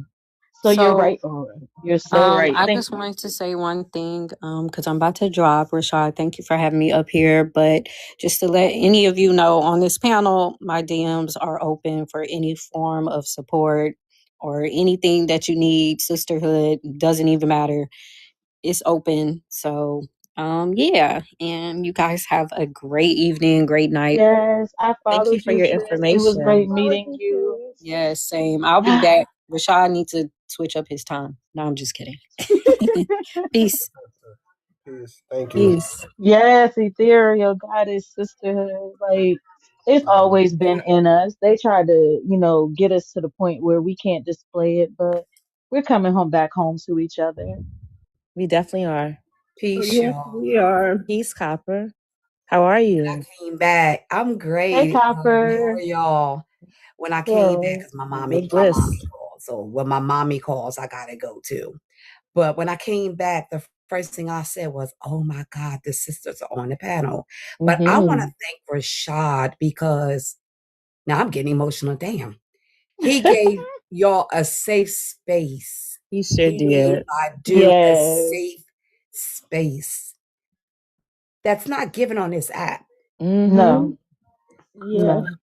Y'all, I have been bullied when it comes to my And he pregnancy on this really, app. This is the right, only because he safe place really I've opened ever up had, that and nothing. He's just sitting back and letting he us do us. allowed this to be poured. And that's why I said in the comments, cry. Because one thing I learned where Shai says, stop wiping your tears away. That's Let right. them fall to the ground. I didn't do that before he said that. I too used to wipe my tears. But I love the fact that he provided this space.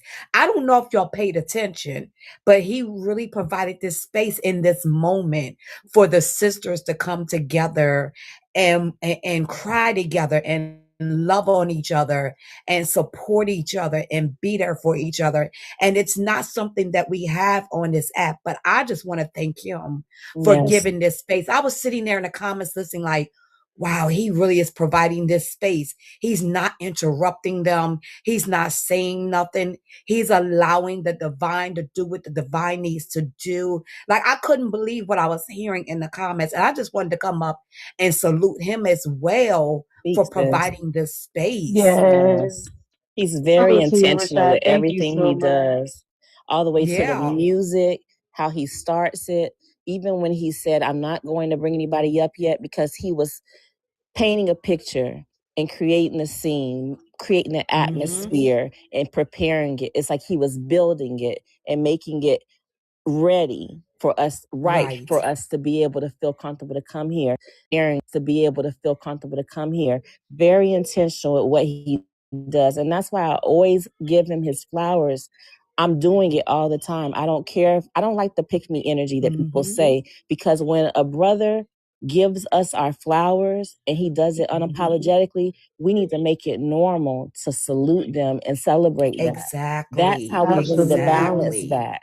That's how we And start Exactly. showing our love for each other and loving on each yes, other and get back to us being at our strongest point again as a community and nation building.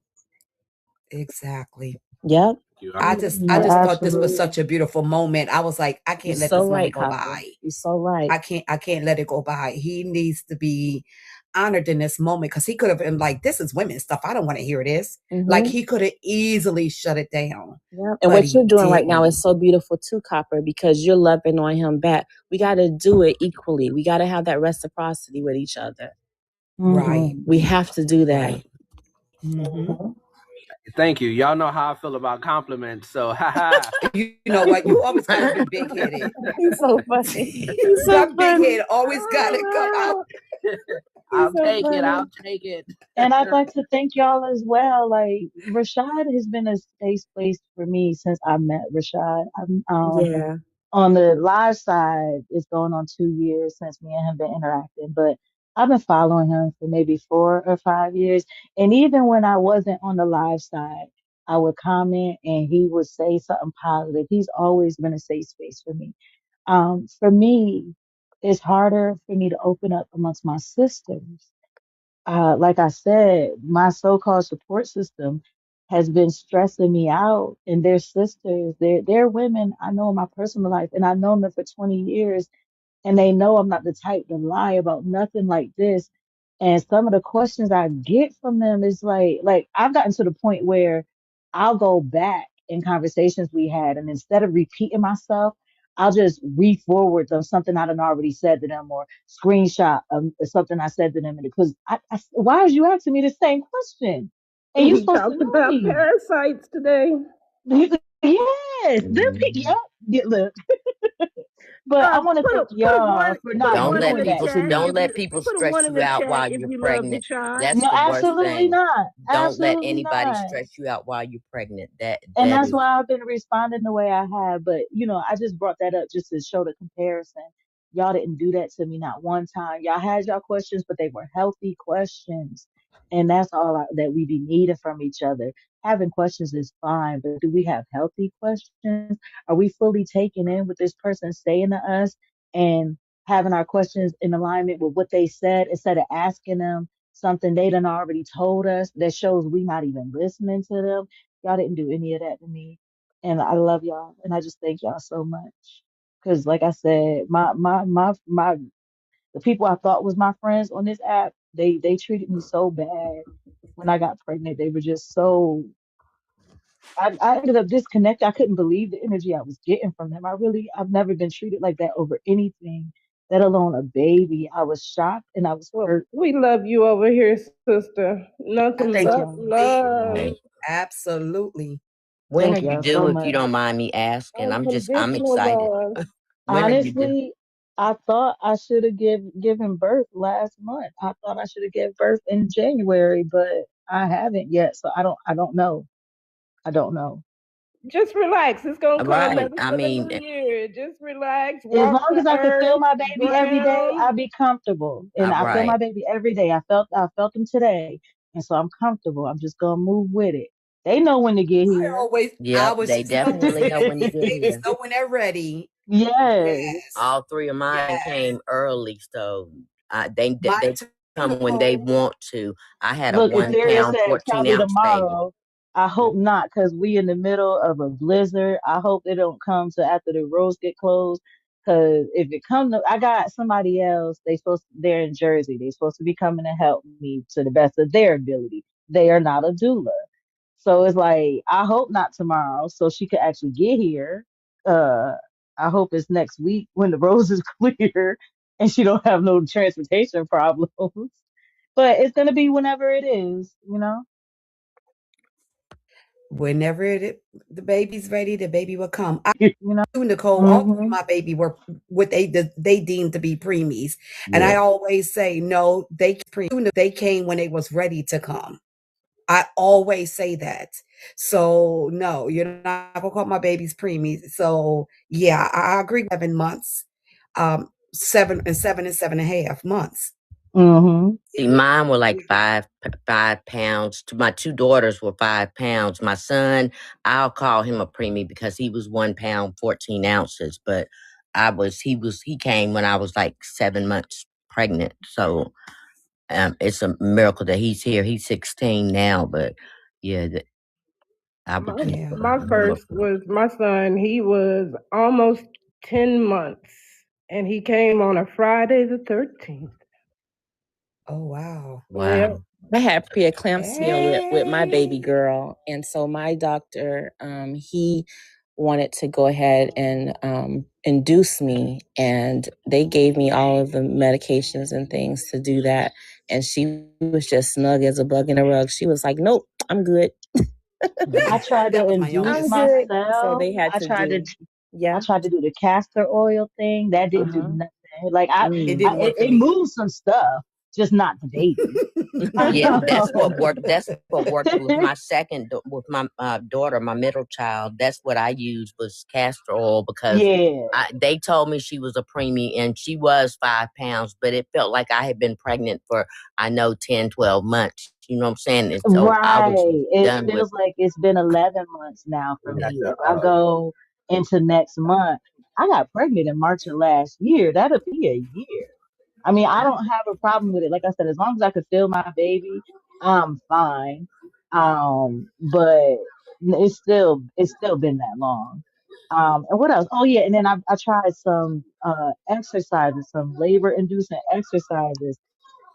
Nah, man, my baby's coming when it feel like coming, and I, Well, t- I'm can I not I gonna ask tell you rush it one anymore. exercise? Can I ask you one exercise have you done? Have you Mhm.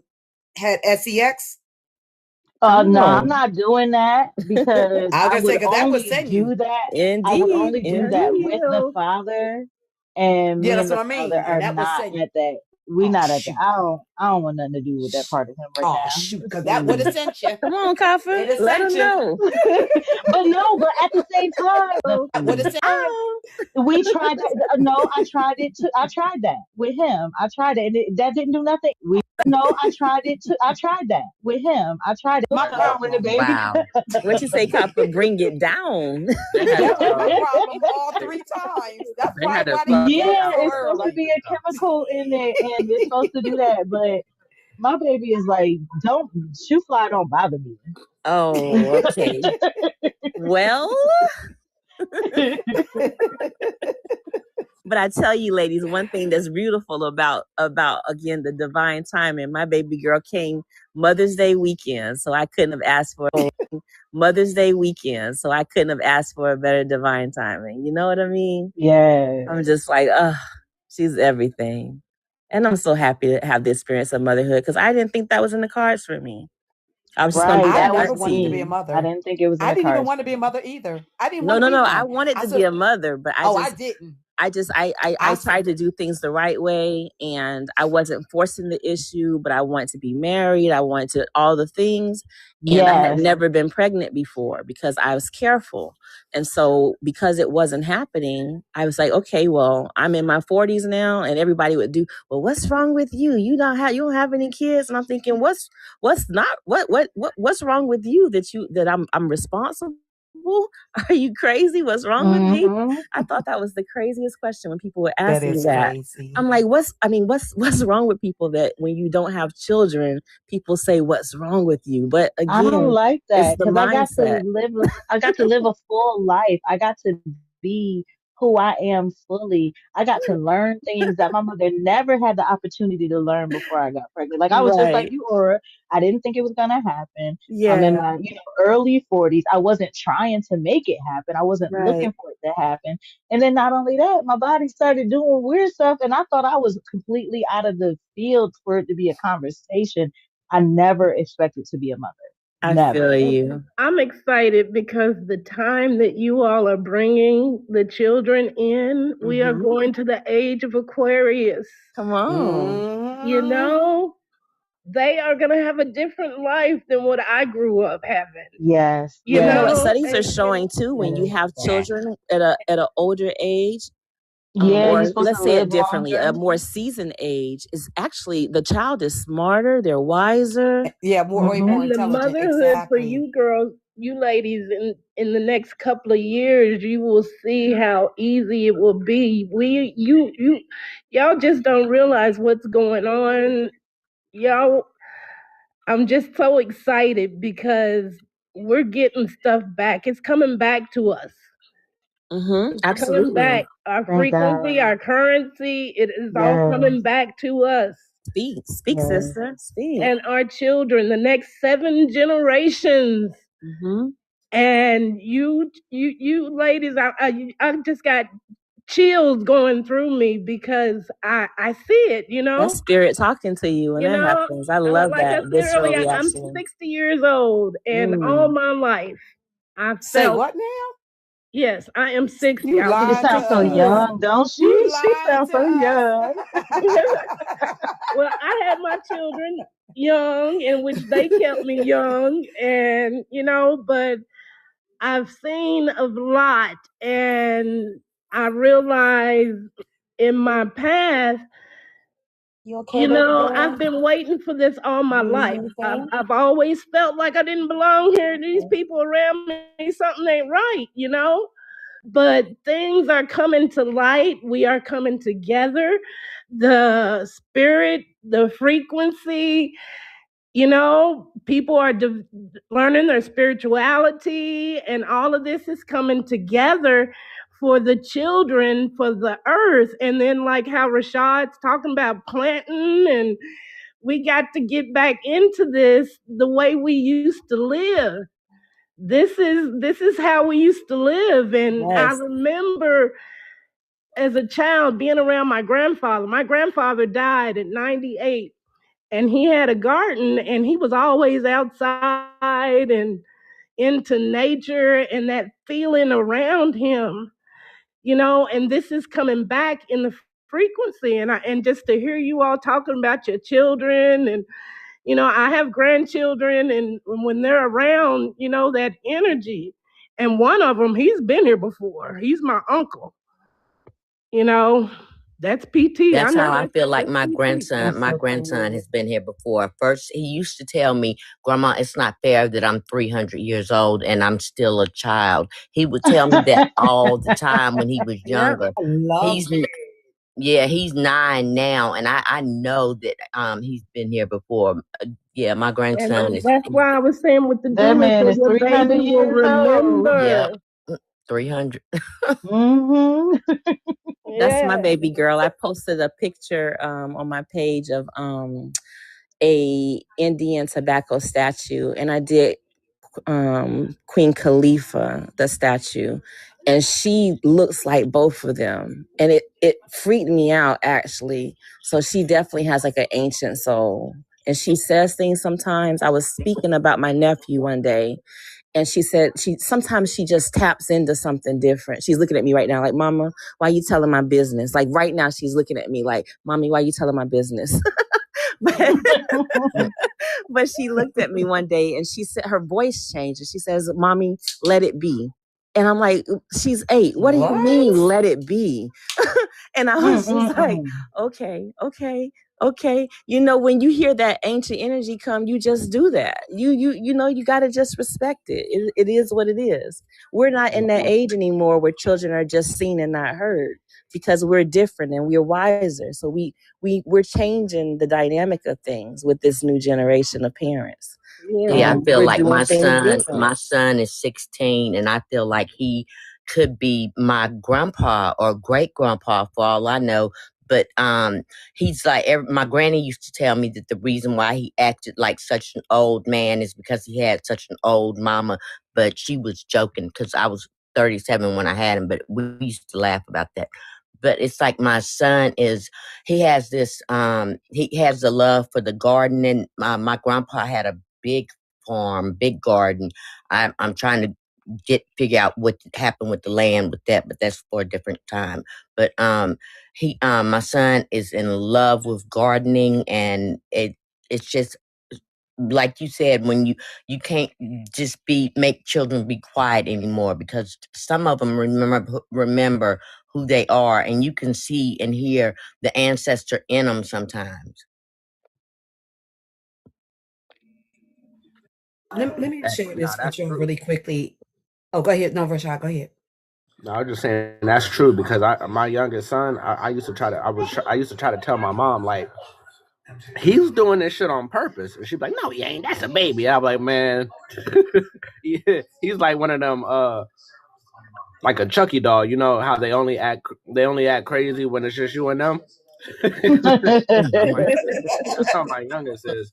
You know, when he be around my mom, he be chilling, but when it's just me and him, I don't know what he got going on, but he be looking at me all crazy and shit. I'm like, man, I don't know what I did to you, man. He's an old soul or something. I mean, you're old soul, but Right, that let part. me tell y'all, never be discouraged though. And I heard Nicole say she had her baby at 37. My daughter was an advocate for abstinence. She didn't even lose her virginity until she was 31. So she became discouraged because she said, I lost my virginity at 31 and became a mother at 32. And I was like, well, it's not like he was running around the streets either, because she actually was waiting for marriage. But then she started getting to the point that she's putting in her head, what is wrong with me? Nobody wants me. She put that in her own head. And so she kept herself this whole time. And like I told her, you don't never have to, don't allow anything or anybody make you feel like something's wrong with you. Timing is everything. And I don't believe in happenstance. I believe in the divine. Like, I'm not a happenstance person. So I believe, hey niece, I believe this was direct timing. She had the baby with whom she had the baby with, because that's who she was supposed to have my granddaughter with. That's Mhm. common facts. That's what I Mhm. believe.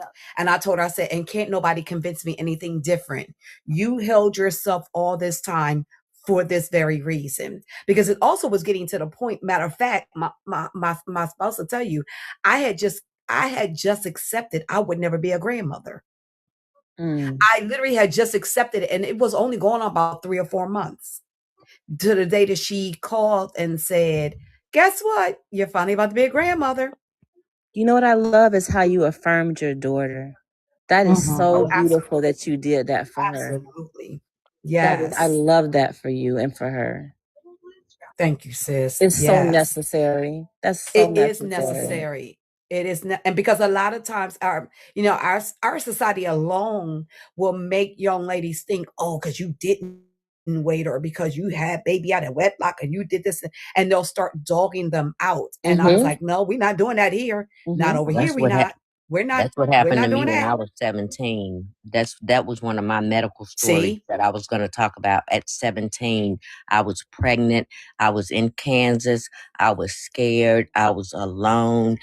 And this nurse, I was in labor for 3 days. They stopped my labor. The only thing they would give me was ice chips. They kept telling me that I wasn't in pain. And if I wasn't experiencing pain when I was making the baby, then don't try to act like you're in pain now while Oh my you're in God. labor. And I mean, this was, well, no, I was flown from a military hospital to, um, uh, uh, I was in Kansas anyway. Let me leave it right there.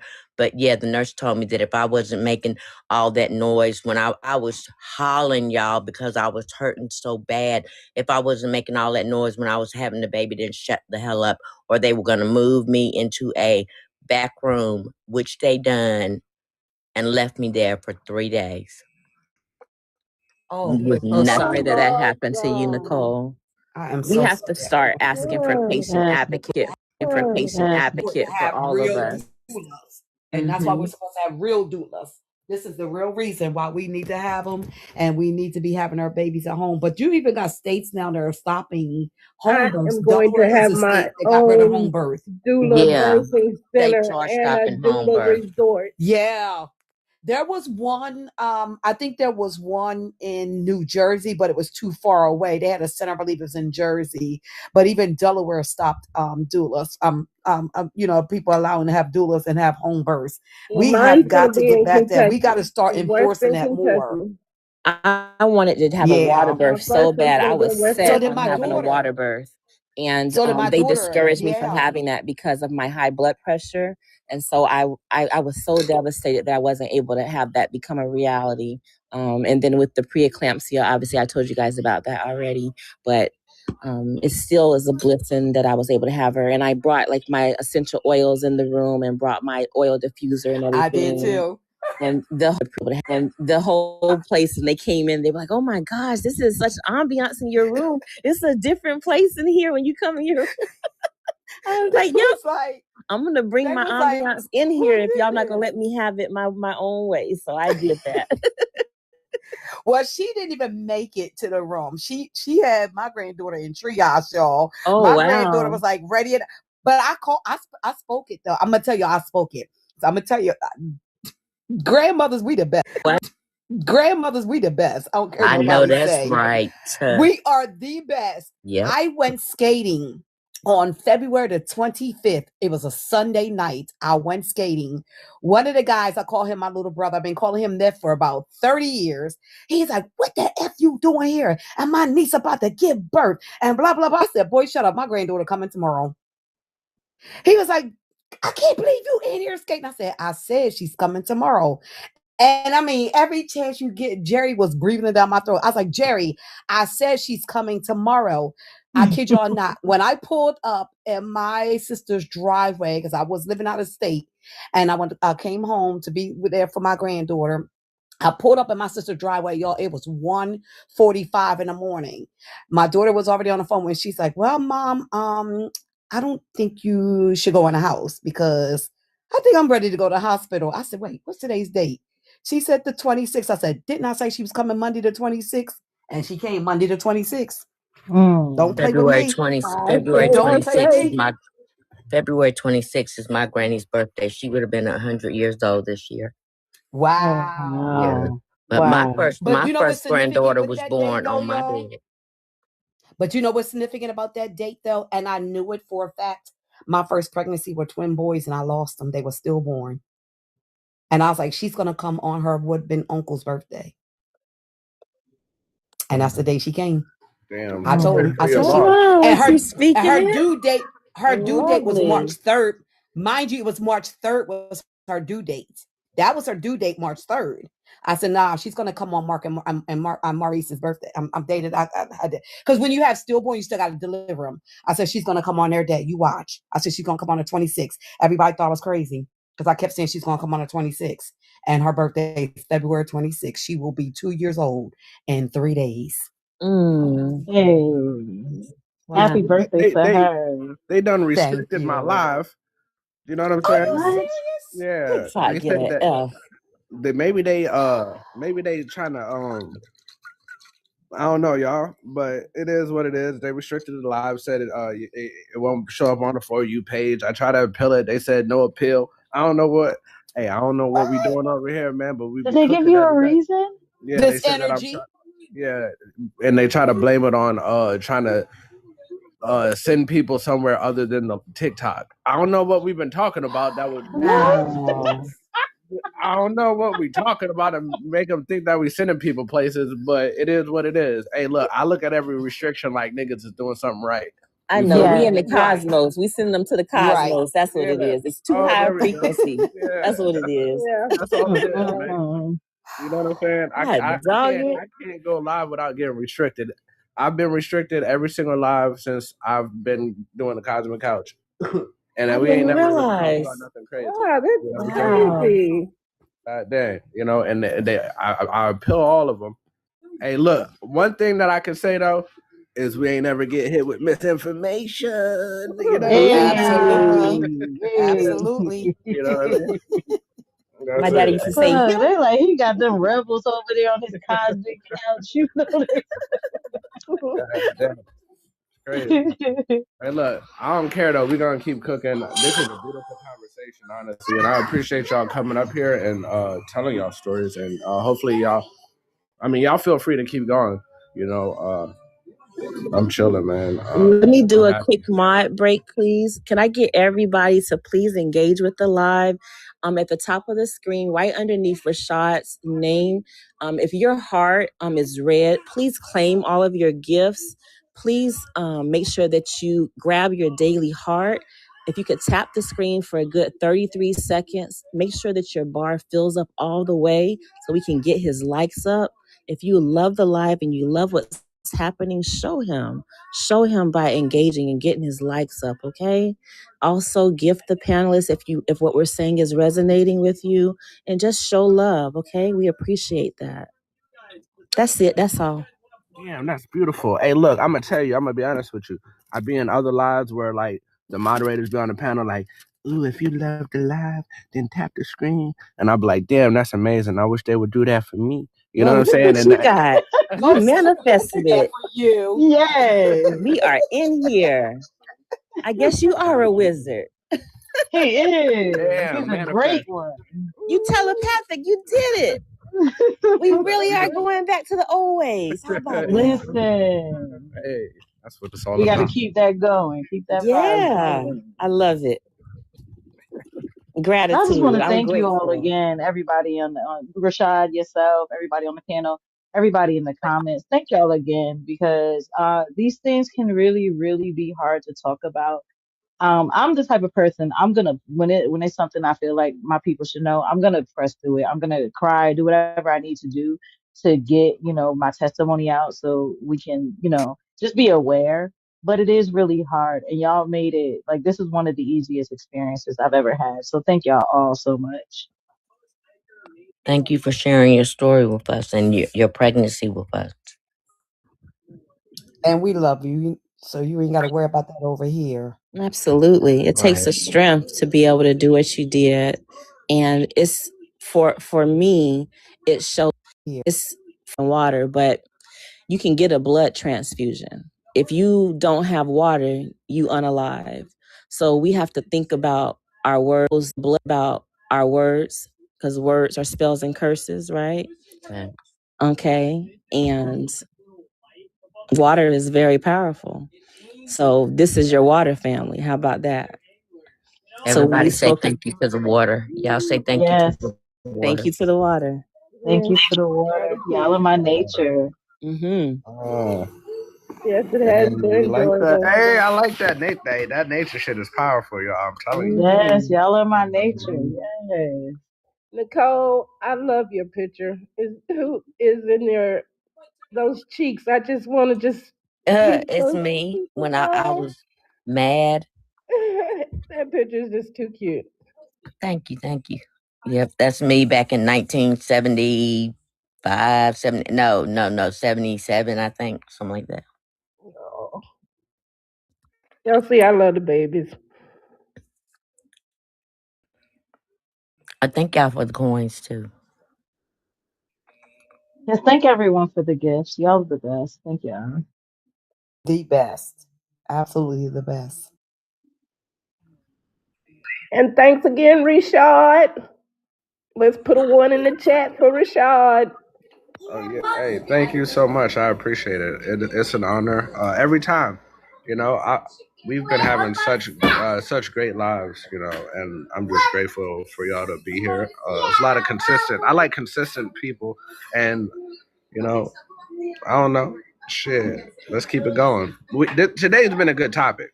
I try to, like y'all were saying, I try to set the scene with the information and everything, and then I get y'all up here to tell your stories and we talk about it. I wanted to mute my mic and hear what y'all had to say because I like to learn. And one of the best ways for me to learn is to listen to women. So I'm gonna mute up and let y'all just keep doing your thing. Uh, Also, I'd like to admire you on this platform, you being a single father. I just love, love, love that you have your children. I mean, I messaged you about a song, Single Fathers, and I thought about you, and you are just such an inspiration. I would just like to share you to the world. Thank you so much. I appreciate it. It's an honor once again.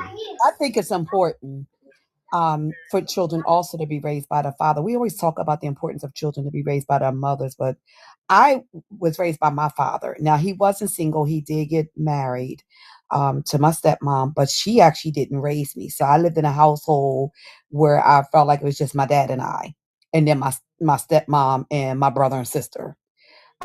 But my dad raised me because my mom at the time, she felt like she was young when she had, well, she was 15. And, by the time I was 5, she's like, listen, I ain't had no life. I want to live my life. You need to go over there and stay with your dad. He's the more stable one. And that's what she did. She sent me to my dad when I was 5.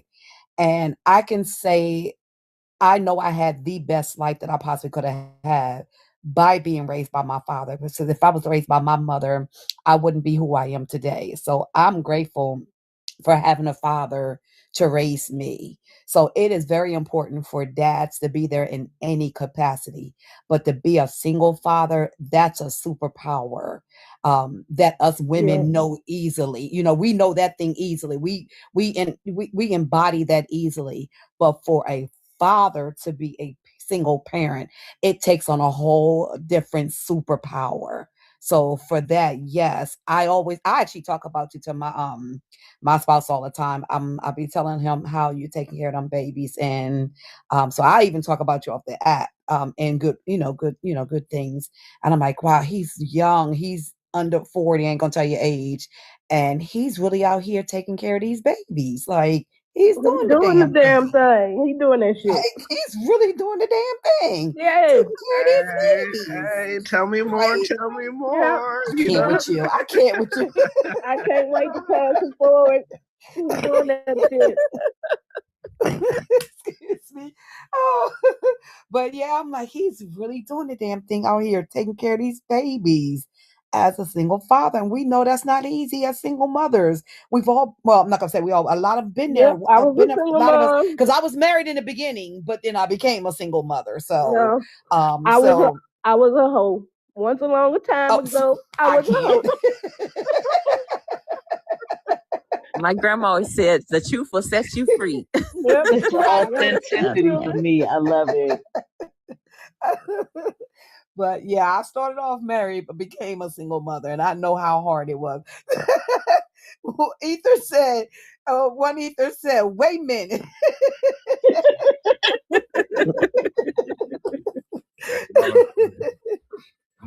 Hey, not but I really want to like thank y'all. Like that means a lot. It's really good to hear it.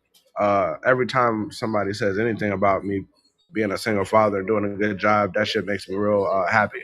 I remember when I had my oldest son the whole time, really. But when I got my daughter, that shit was overwhelming. I didn't know what to do. You know what I'm saying?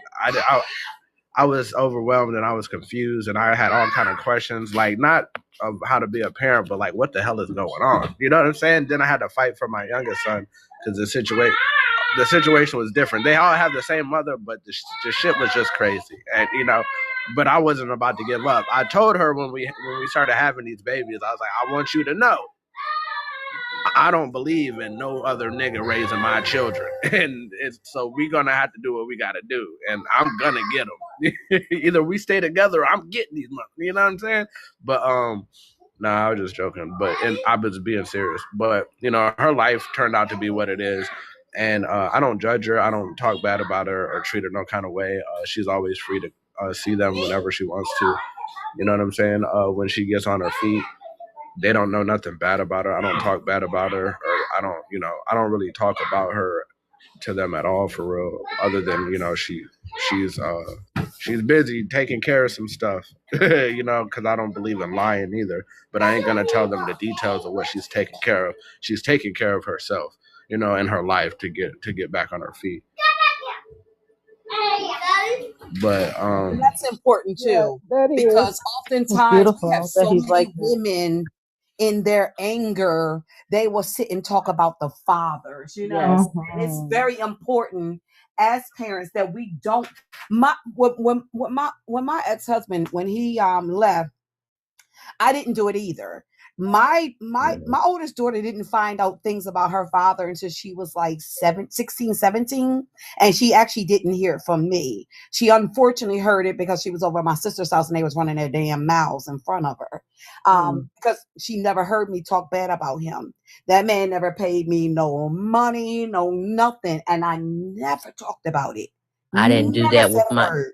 I didn't do that either. My daughters are 35 Yeah. and 33, and my oldest daughter right now, she's 35. She's angry with me because, partly because she says that I let her worship the ground that her dad walked on. I didn't. I didn't talk about the man, period. They just didn't choose to talk about him. Exactly. Exactly. And now as she started to see who he was, she was like, "Why did you let me believe that he was this and this?" And I didn't let her believe anything. Her daddy was who he was to her until she saw differently, and I didn't talk Hmm. about him at all. So, but yeah, she's a little angry about that. So that can Now happen. I did get lucky. They wasn't angry with me, so they did come back and said, "You know what, Mom? I realized why you didn't say anything. I realized why you kept quiet. I realized you didn't talk bad, but you didn't talk good either. Because I wasn't gonna lie to them, to them about him. But they ended up forming their own opinion and having their own, non-relationship with them as an adult, relationship, non-relationship, I'll say it like that. But it's important. And it's we do that in our community a lot, especially women. We get mad at these breakups and we want to, you just like your daddy and you this and that and this and that. And it's so important, and I'm so glad that Rashaud is choosing not to talk about them, because that stuff damages the children when they get older. Like, So it really right. damaged them, because then they don't know what opinions to form. They don't know what to believe, what Hmm. not to believe, because we're putting that mess in their heads. So I always advocate, just not say nothing. Let them get older if that's the Mhm. case, and let them build their relationships and form their own opinions. And it Because affects guess their what? They Yeah, will. confidence. that's what I They did with right, and mine. they're gonna Well, see the children truth. are They smart. I know they smart. yes. My youngest granddaughter, she's 7 years old, and she asked me. Her mom tries to act like her dad is just off living, doing his life, whatever. Just he's there, like he wants to be there. He just can't. Is what my daughter is Mm-hmm. saying. And my granddaughter asked me. She said, "Why do I have to look just like somebody who doesn't even take care of me?"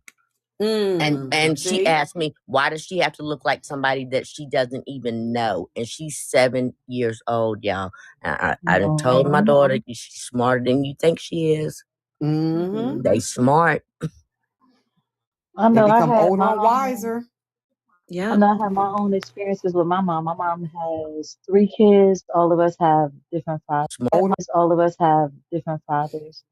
I appreciate the way she handled that. I appreciate the way about none of our fathers to us or in front of us. I'm 43 and I don't. I'm 43 and I don't know if she's ever had anything bad to say. Of them have said anything to me. Um, and I plan to be similar with, with my children and their father. Mm-hmm. Especially if things continue to be how they are right now. Like there's nothing bad to say. Like it just is what it is. And I've grown to the understanding that, one, hurt people, and two, we live in a society full of hurt people. But what I have noticed is like I used to have certain friends. I've distanced myself from them because of certain things they said. Like they'll like they call themselves insulting me and telling me, "Oh, that's why your baby gonna look just like the daddy." That okay, I hope so. Like, but I knew what they were really saying. Like they might have used those words, but that's not what they were trying to say. They were trying to dig at me, hoping that I had some animosity in me for the father, so that way when they said that, I could have responded with something negative or something smart.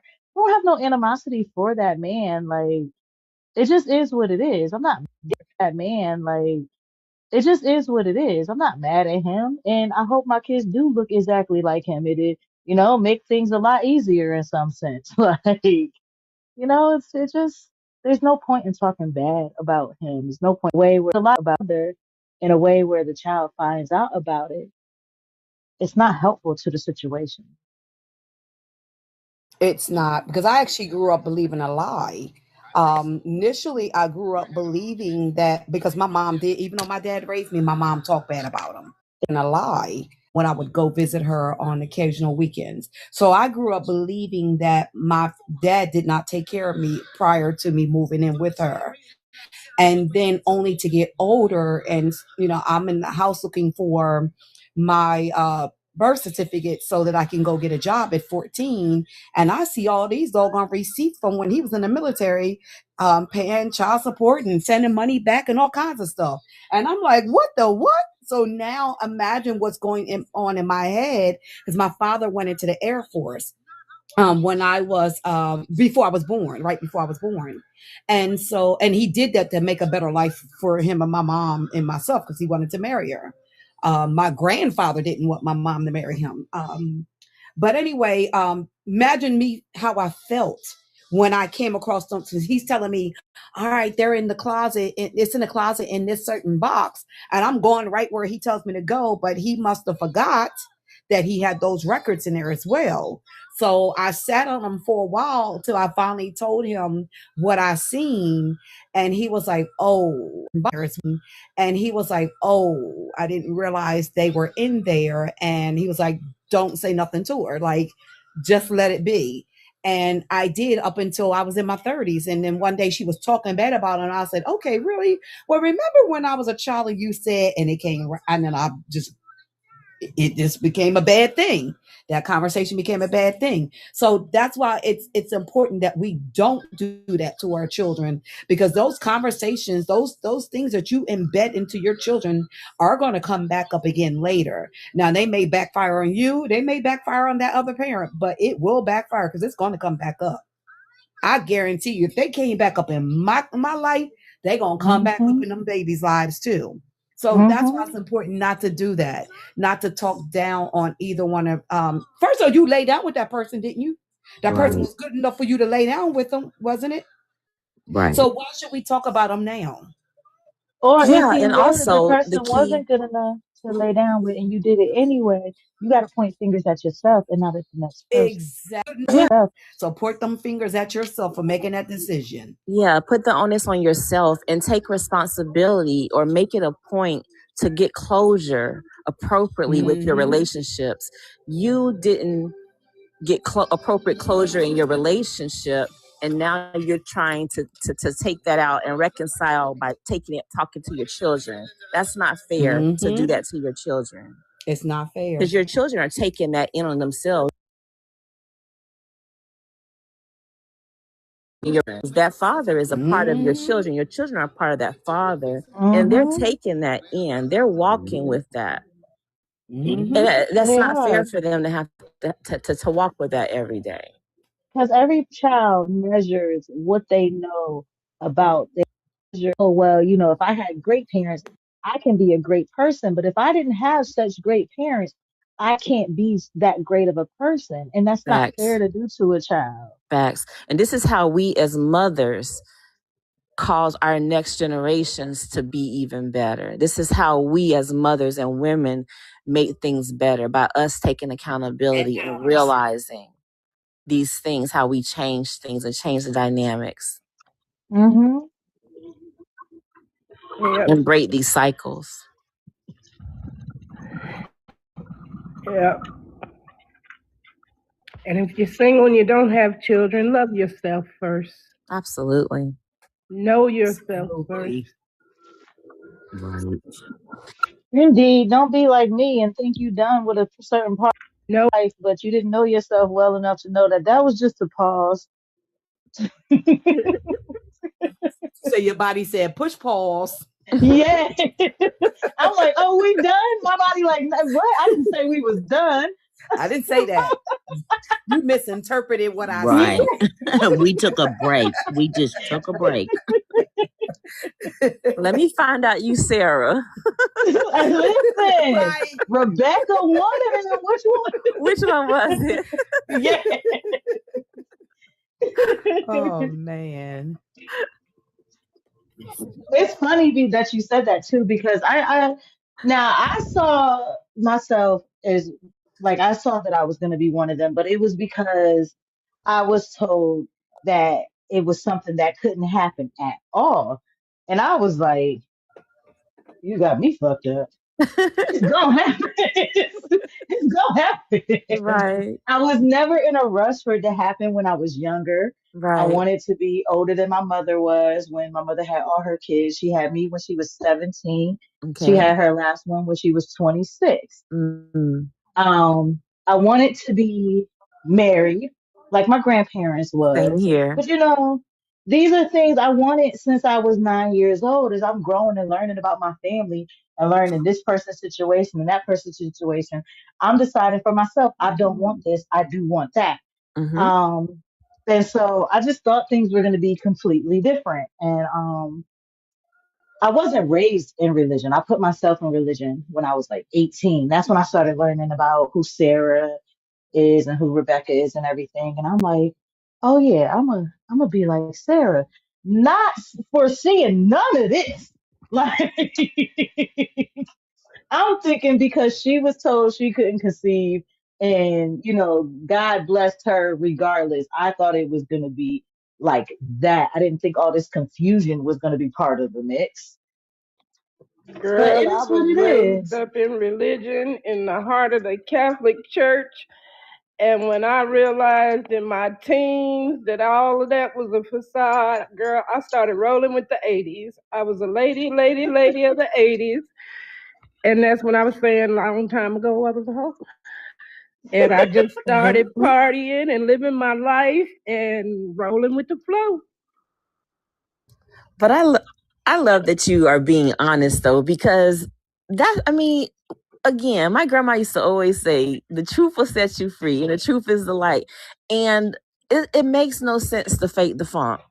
All It of us have does. our moments where we are hot in the tail and we want to get Hmm. us a piece. It's Hmm. natural. You have hormones, and all of us are erotic in our own light behind the closed doors. If you want to be honest about it, if Yeah. you've tapped in, and it's nothing wrong with being a sensual Well, I woman. lost my It's father Nothing at at an all. early beautiful. age. I was, what, 7 or 8 when my father passed.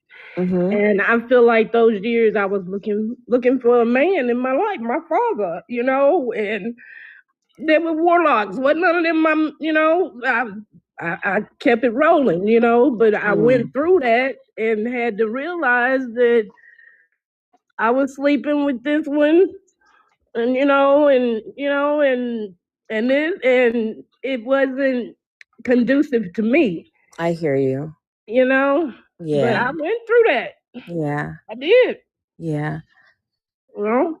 I Yeah. just love your authenticity about it. At the end of the day, for me, it's not Yes. about what a person goes through. It's about how authentic they are about Yeah. what they go through. I definitely had my whole phase too. I just happened to not get pregnant in my whole phase. But I'm not any better or any less than you. It's like Aura said, it's something we all go through, and not just women. Men go through it too. But I Yeah. tell It's y'all, part of it's part of being in this physical vessel.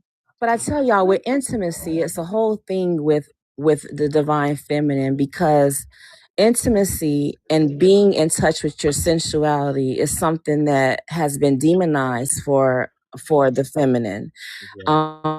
It's something that's fine for us to do, and if you are in control of it and you are empowered by your sensuality and your sexuality, and you can do it, It's okay to do that. It's the way you do it.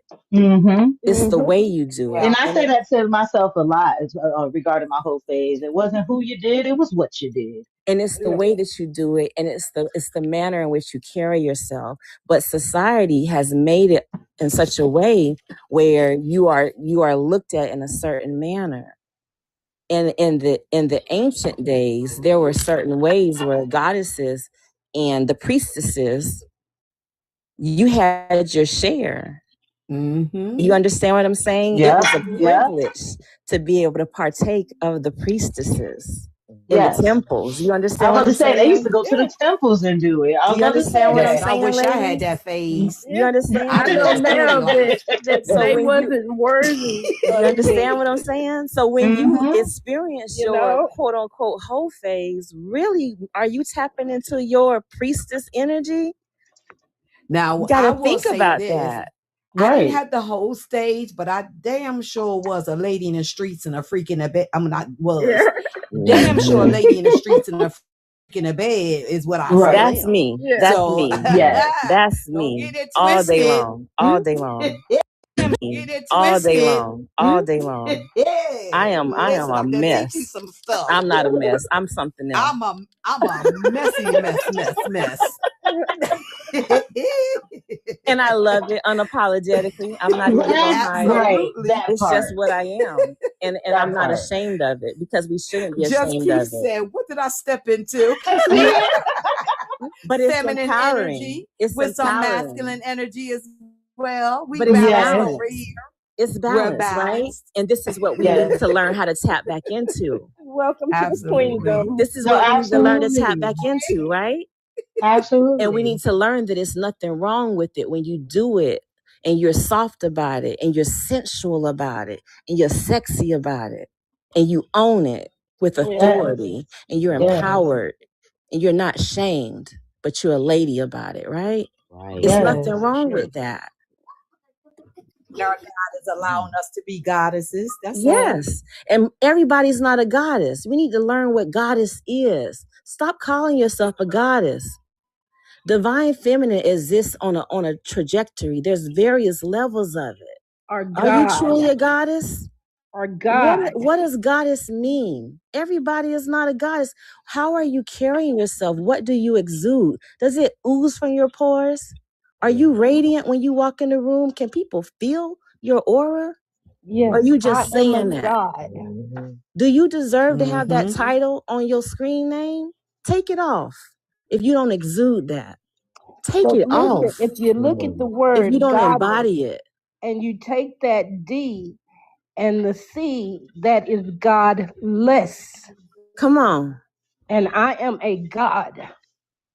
A God.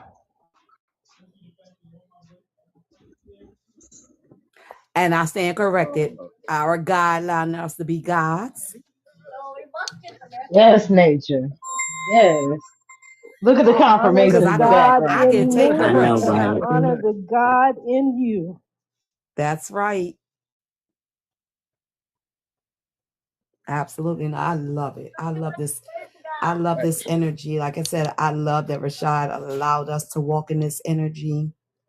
I love every bit about it. You know, y'all, I was actually late. And let me tell y'all why I feel so crazy. So I actually have 2 pages. And so I got a restriction the other day. So I was on my business page and I kept looking. I said, something must be wrong with Rashaud today. He's not going live. And I'm looking. So I told my God, I said, I'm about to send him an inbox message. And when I was about to send an inbox message, I said, oh my God, y'all, I'm on the wrong page and I'm not even following him on his page. So he wasn't popping up at the top of my screen. And I was like, oh. So I switched pages, and he was live. I was like, baby, he was live this whole time. Yeah. I I stopped forgot it was looking on for my the other page. notifications and stuff. I just go straight But I all got live there. I got an alarm set. I set my alarm so I know my alarm is I set for did that 5:30 because too. I'm an hour ahead. I But I did. kept looking like, why is he not going live? Like, what is wrong? Is something wrong today? Did he not tell us? Like, did he say he wasn't going? Like, I'm looking for a post to say these. And I'm like, something wrong. I said, I'm about to inbox him to make sure everything is okay. So when I went to go to my inbox, that's when it said officially Camellia. And I was like, oh shit, I'm on the wrong page. I forgot to switch back over to this page. So I don't know if you recall me coming in, Rashaud, saying, I thought you wasn't going live today. I was just about to message you. I had dropped it in the chat. Huh? Yeah, You seen that was me. Yeah. That was me on my other page. Okay. I was like, okay. I was like, oh shit, he been live this whole time. But yeah, I set an alarm for it too. I set it for like a few minutes after, just in case he's late. That's So the that way same I thing don't I mess do. around and panic. Yep. I won't be late. What y'all talking about? Okay. I was panicking. I thought something was wrong though. Well, you was 5 minutes late yesterday. Don't act like that. You was on CEO's panel trying to get off, and you kept running your mouth and didn't get off, and you kept, and they would say something to you again, and you run your mouth again. Don't try to lie. You was like 5-7 minutes late yesterday. Look, I'll be having fun with Theo. I'll be losing track of time. That's why you said okay when he said he gonna be late. Okay. At 4:30, you did say, all right, y'all, I gotta go. Y'all know this is the time for me to start my live. You did say that, but you didn't get down. You kept on running your mouth. Hey, look, CEO be having hella people in there, so I'll be like, this is my chance to get my information off real quick. They don't let no 100 people come in this motherfucker. So I'll be like, okay. I'll be in the comments. I see CEO's live go up to 175. I'll be like, request. What y'all niggas know about nation building? They're like, right, Michael. I did too. I left too. I heard him say, all right, I'm about to leave. And then I see he's not live. I go back to CEO panel. He's still up on the panel. I said, what the hell is he doing? Welcome, CEO. I think I saw you come in. Welcome. We're happy to have you. Peace, CEO. Y'all should see me on the days he late. I be like, Rush. I'll be looking at my tablet. You don't got nothing else to do, bro. You got the babies, you got the live. You got the babies, you got the live. Where's you at? Oh shit. That's it. This is me time. They be keeping me busy. Like I be wanting to do other things, but man, I be busy. I like people be inboxing me like, yo, I got these gyms. Hit me up on the phone. And I'm like, all right. I ain't about to call you. Like, cause any chance that I get for it to be quiet, that would be the chance I get to call people. And with these three, and then the lives, and then I'd be trying to take care of some other stuff. By the time it gets quiet, I'd be tired. Like, not even tired, like sleepy, but like my mind be like needs to rest. You know what I'm saying? And I don't even have. But I'm trying to I just found a balance to be able to do the lives. Soon I'm gonna find a balance where I can like sit back and really like politic and stuff and get more things done. I'm just getting my life together. You know, I just got my youngest one in July, and I just been like going through the motions, getting all his shit in order. Man, when I got him, they didn't give me none of his information. Like, I didn't have nothing. I had to go through all the motions of getting like his birth certificate was gone, his social was gone, everything was gone. Man, oh wow, you were starting from scratch. Yeah, I pretty much had to start from scratch with everything. And I got everything in order, all that stuff, dentist appointment set up and all kinds of stuff. So I finally like got my life in my balance. So, you know, so I be late every once in a while, but that's just because, like, you know, I be running around and they be wrestling to go. Like, my youngest be wrestling about taking naps. You know what I'm saying? But we gonna make it. You feel me? When do you take the time, Rashaud, to be able to get a quiet moment to read and be able to focus? Uh, Because you read so much. I'm wondering, when do you get a chance to actually do that? I don't. I read with I read with noise. Okay. So I can only imagine if I had a chance to read in silence. Yeah. But I I read notice when noise. my daughter sees that I'm focused in on something, that's when she wants my attention. So I have a hard time being able to actually focus in on something and uninterrupted. Oh yeah, I don't shit. I read with a child on my neck. Okay. Mm-hmm. Yeah. When I want to sit down and read, I have to be able to focus, and it has to be quiet. Oh yeah, no, I'm the opposite too. I have to have The, noise. I do the have to have baby Really? that noise. don't take a Yeah, nap, I went to does he I had act 3 out? babies and went back to school. I was studying to be a lawyer with 3 children running around. Wow. And it did not bother me whatsoever. What bothered me is trying to study after they went to bed. I couldn't focus because it was too Yeah. quiet. Hey, look, when they go to sleep, that's when I want to do stuff. But by that time, if I open a book or anything, I'm going to sleep. Mm. That shit Yeah, is like I I read couldn't stay myself to sleep. focused. Yeah, I gotta do Yep, I it. couldn't stay focused. I was studying when they was awake. Yep, I kind of I want to was go that back to way. school to become an anesthesiologist, but I don't think I would be able to do it being a single mom. I went to My pharmacy niece school, just but did I it. wasn't a mom at that You can time. do it. That's why I said we gotta Yeah, build a nation. I'm a grandma. yeah. I babysit. Bring your children down here to Florida. Oh, Auntie, I'll I'm in Florida. I babysit might need to take you up on that because I don't while have you a go good to support school. system. We'll go Oh and yeah, see, we walk need the a support land. system. Man, that's Yeah. That's beautiful. important. Hey, so Yeah, hey, look, that's I need that's one for for the when it's time for to elders. put my kids in school. I want a homeschool. I don't want them. Y'all Right. know. I want No, a yes. homeschool. There's I want gonna be y'all, hold funds on. for I want y'all to see the homeschooling now. opportunity.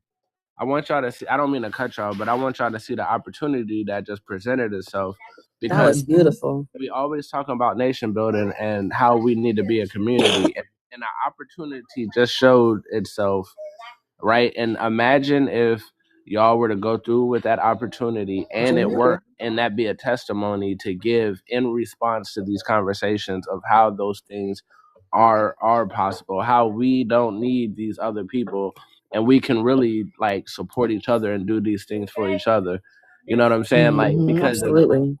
if I hire a babysitter, a stranger, you know what I'm saying, and I'm gonna pay the stranger, right? Hmm. But if I'm like, yo, give me like a week, you know what I'm saying? I got you, I swear, word to everything. They're not about to do that shit. They're not about to show up. Hmm. You know what I'm saying?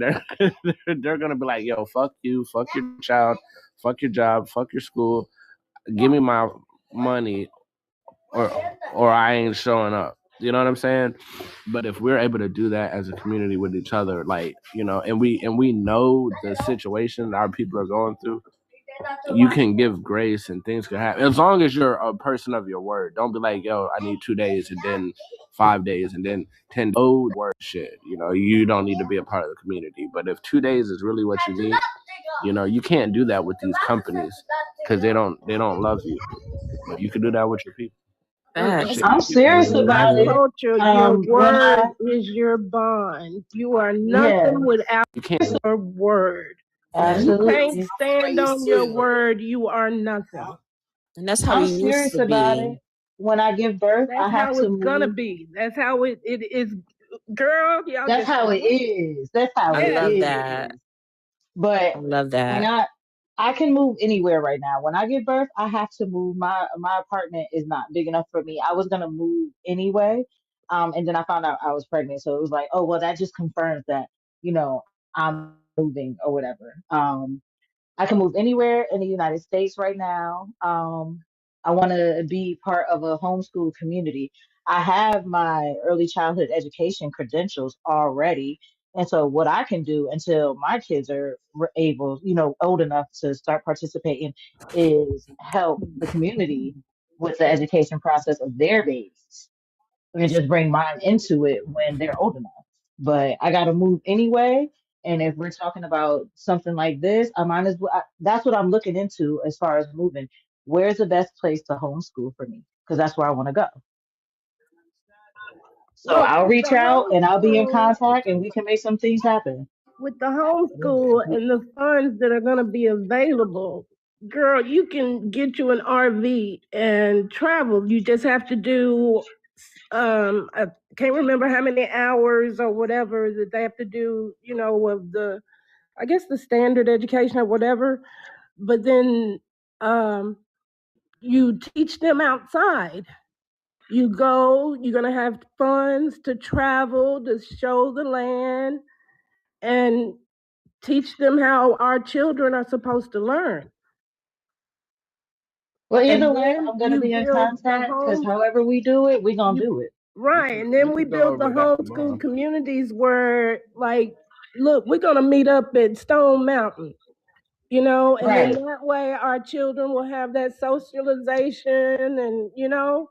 Yes. No, that'll be if we could do it like that, and you don't have like a traveling homeschool, that would be really dope. Stone Mountain we Yeah, could go to. We could go to the Grand Canyon. We can go out there.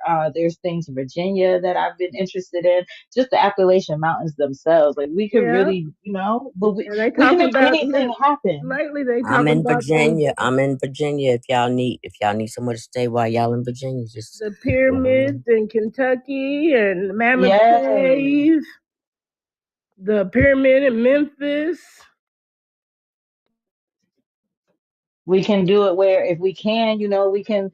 How did they say the Underground Railroad was ran? It was different houses in different states. We can do it like that. And don't forget, y'all. And I know some people may not like him, but Trump did put into that what is that bill that he had that they're paying up to $10,000 for mothers to be able to homeschool their children. Don't forget about that. That's That what money I'm is I talking not didn't know about, nothing it's about not her Rashaud. that. money. That's what I'm Yeah, talking he did that when about. he first got into office. Yes. It's up to $10,000 Yes, because my daughter and I was talking about me possibly coming back home so that I can homeschool my granddaughter or her moving with me if we come back to the States. and that's And per so, child. yeah, it's Per per child. Exactly. child. It is per child. Yes. Oh So don't yes. let that money sit on that table. That's our money. That's our Mm-mm. money. Don't let the money. So don't be tired of the government's money. No, that's your money. Get your Right. money. Yes. Don't forget about that. I forgot the name of that bill, the name of the bill he has, but It was one of the it's reforms in that he that. did. Yeah, last year. Yeah, it's inside of that bill. Yeah, it's Yep. inside of that bill. How and it'll tell you how to apply for it. But yeah, don't pass that up. So matter of fact, Rashaud, you gonna be homeschooling? Get your money. That's ten Yeah, thousand up to 10,000 per child. So yes, don't let that money sit on that table. that's what I want to do. I need to be somewhere where I have like a community to do it. Right. Yeah. That's on the same Absolutely. shit that I'm on. That's what I'm looking for. But shit, I talked about it in my book. I got all the breakdowns for every state.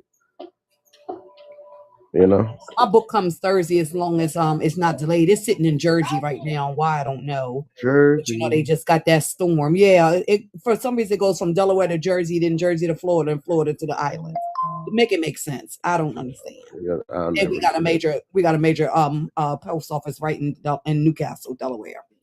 But it's supposed to be here Thursday, so I'm super excited about that. Hell yeah, I appreciate the support. You're gonna love it. Yes, you are. I just want you to do me one thing though. When you start reading from the book, start telling us what page you're on. So for us who have the book, we can follow along if you don't mind. I Okay. should just read that shit from the beginning again. I used to Yeah, read. I think you should. I used to read it all the time. Personally. Yeah, I I mean, mean, why not? I don't know. It's your book. I do gotta. Y'all are pretty consistent. I like y'all. I should start reading it again. Yeah. It's good information. I just got my first book in the mail this weekend. So I got my part of my collection. I gotta find the original one now. Yeah, I Hell couldn't do Anybody in the as well as comments with the book? Is it me or do y'all be hearing Rashad's voice in your head when y'all reading it? yeah. I swear I'll be hearing your voice, Rashad. That's pretty cool. Yeah, I got the words of spells and curses first because that's the one he be reading out of it. So I told my husband, I was like, well, I'm sorry, my God, I'm gonna get the first one next week, but I wanted to get this one first because that's the one you've been reading out of lately. Yeah, that's the one I read out the most. I don't know why. Yeah. The only reason why I read out that one more than the first one is because the first one has a lot more poetry in it. And I know you The don't like poetry is good though. The poetry is good though. Right. I looked on Amazon, Rashaud, for your poetry when I don't see it. Do we have to get that from you directly? Because I have the last two now. I don't make it easy to find or get. I know that's right. I looked. Yeah, I looked too. I didn't see it either. Come on, Copper. We got to get the back line to get it. What poetic pieces? I have that. I'm so happy to have that. I gotta throw up the white cap. Yeah. Like in Alabama. I'm like, what the hell? Where's the other book? Like, I don't see it. Yeah, that's a special one. You know what I'm saying? I'm gonna say Hadouken. Where is the book? Oh yeah, they're back there talking. I don't know what they're talking about back there. But yeah, that one's it's a pretty good book, but I don't make it easy to find or get. It's like it's my shadow work, pretty much written down in a book. Oh. Lola said I'll post it. That's kind of dope, though. That is dope. To know that backstory, yeah. It's my shadow work in poetry form. It's beautiful. Well, who has it? So let me try to get in touch with them. Oh, you have it, Lola? I have Lola and Nicole. Oh, you have it, Nicole? Yeah. Because he put that one out. You know, the thing about it, I never knew actually was in a book. That one came out, what, about 6 years ago? Yeah. 5-6 years ago, you did that one? You know, I never really realized you had it in a book. I just always thought it was like a journal that you was always reading and talking about. I did not realize you really had that in a book. Oh, yeah, no, that's a book. Until recently. Yeah. Yep. I did not realize that. I always thought it was just the first one, somebody's been lying, and then this one. I didn't. I did too. You like how I said that? You like how I said that? Rashaud had everybody on here talking about somebody been lying for years. Hey, look, sometimes some people don't fuck with me, and I be like in their lives. And they're like, somebody's been not telling the truth. They just don't want to say somebody's been lying. So they be like, somebody's been not to the truth. And I'm like, oh, that's crazy. Just go ahead and say it. You know you want to say it. You know you want to say it.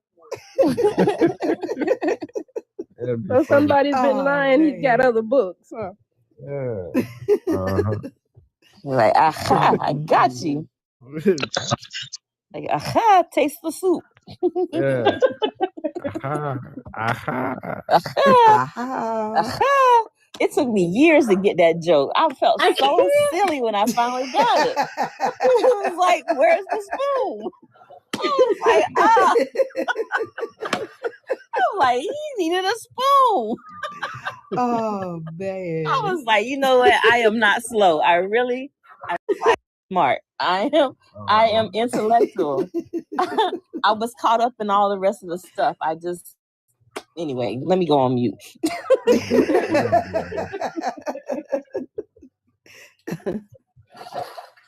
Hey, damn, Rip, where you been, Rip?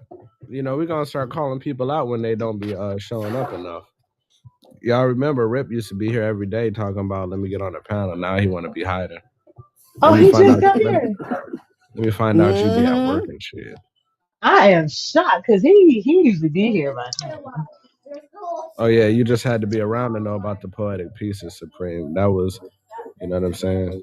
Yeah. Hey, we calling them out. But I used to promote the poetic pieces on my page and everything. Like my first 3 posts on TikTok ever was My poetic pieces, it was my son, my oldest son, dancing to a video, and then me at Home Depot talking about the seeds are gone. They about to starve everybody. How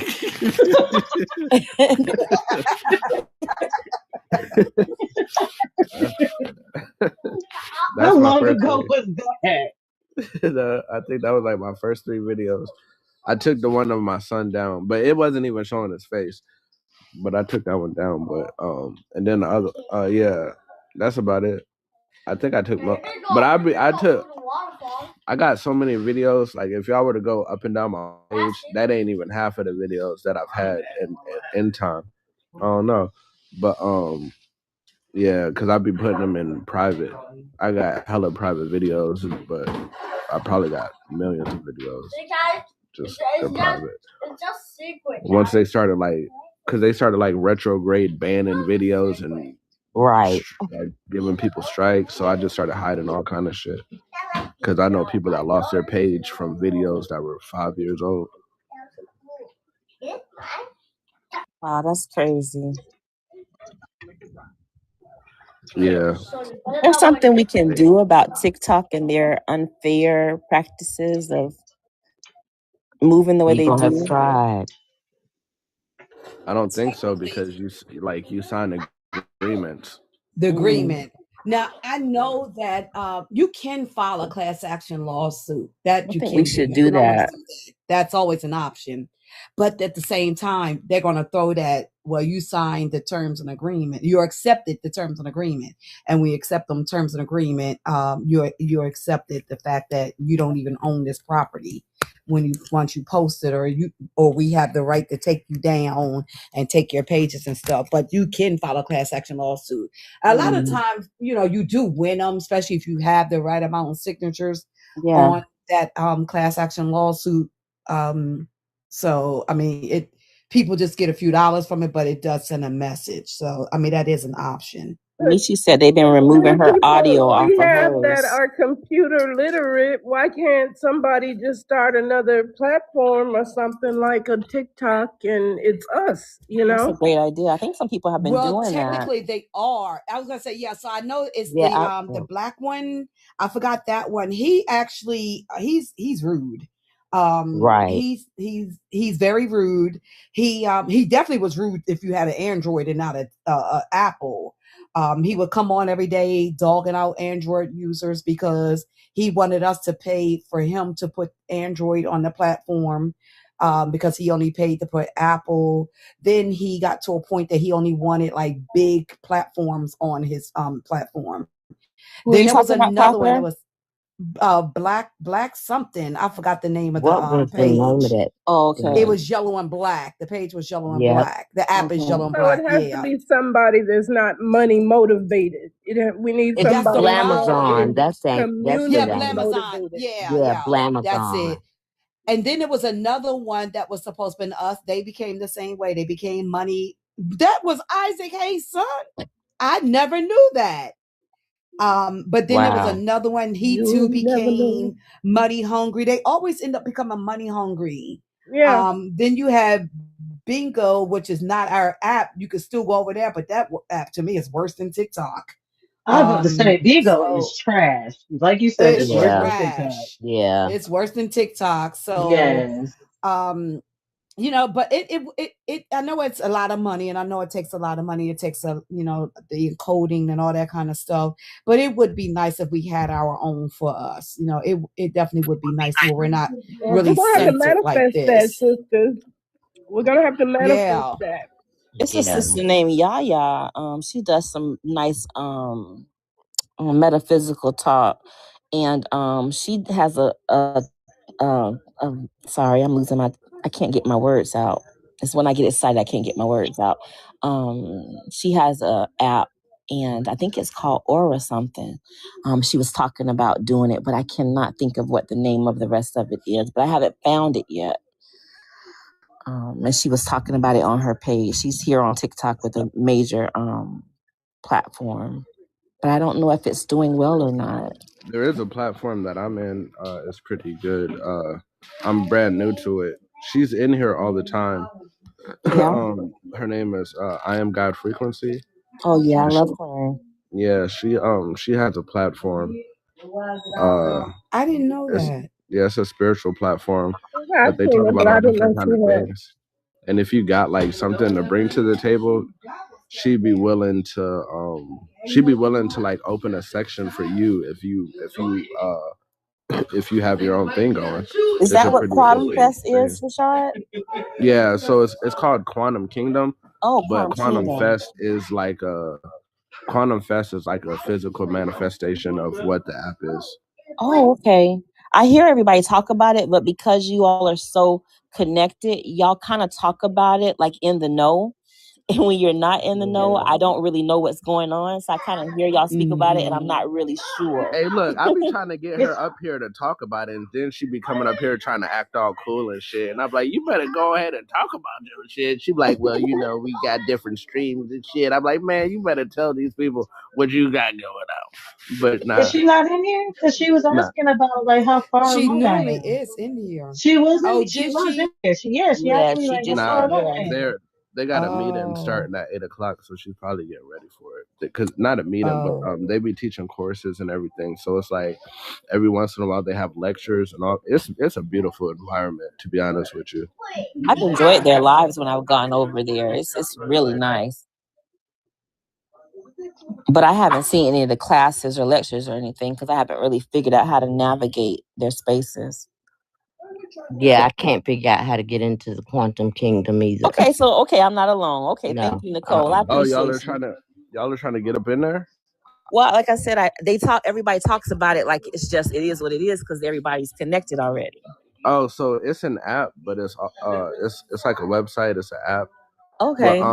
yeah, she is fire, Supreme. I'm gonna get her in here tomorrow, and maybe we could do like a walkthrough. Oh, You that would know, be great. I would love that. yeah, so people Yeah. could actually get in there. So is it just She does have a monthly fee, but there's so much that she does, and she has events, so like it's not like you're paying just to bullshit. She's very active. Like there's all like I try to create a Discord, I try to create a Telegram, and I get like 2 notifications a month from my shit. Oh. You know what I'm saying? But for her joint, I swear I get at least 50 notifications a day, and people are just active doing stuff.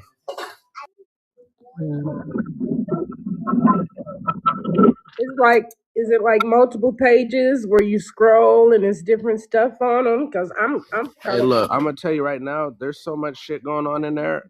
I'm still trying to figure it out. Like I only been in there for a little bit, and I've been in there for a while, but I've only been active for a little bit because I've been getting overwhelmed with stuff. But now that I'm in there on a consistent basis, they just redid it too.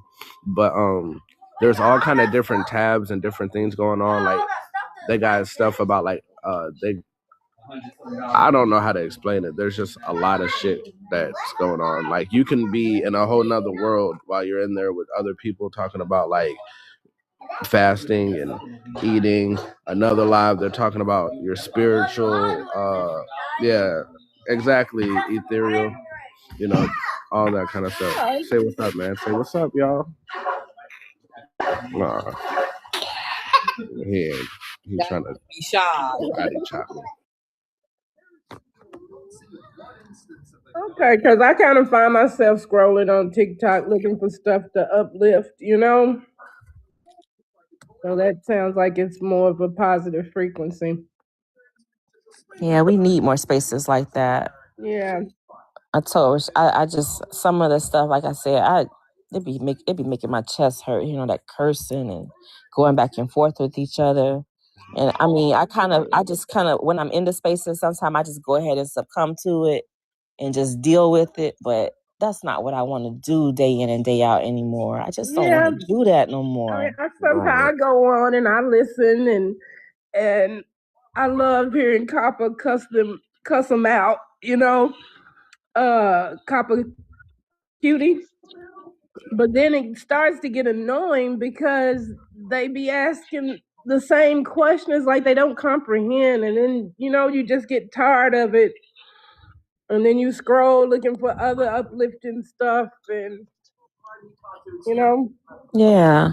And now Do these new y'all players are know? showing up. It's almost like they got them sitting over in the factory, and they just put them out every couple of days to Yup. come, and we got to give the different a new one the same exact answers. I'm like, what are yeah, we do? Are we going to do this perpetually forever? they Like, what are we ain't getting doing? it. They ain't getting But it. do y'all know? Can I tell y'all something? Do y'all know I didn't curse until 2.5 years ago Really? from being on Wow. this app? Wow. I TikTok never made said a you cuss word. I never said a cuss word a day in my life until about 2.5 years ago. I don't even Wow. know if it's been 2.5 yet, maybe just 2 years. I kid y'all Wow. not. Never said a cuss Wow. word prior to that. Are you saying Yes. TikTok changed you?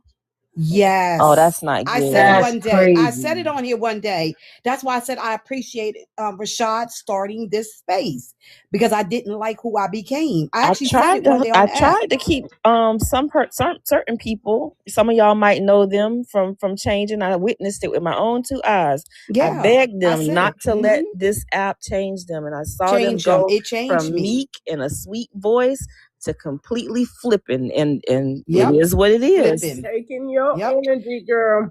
You can't let Yep. it It to the change point you. that my daughter said, Mom, could you please just go back to not cussing?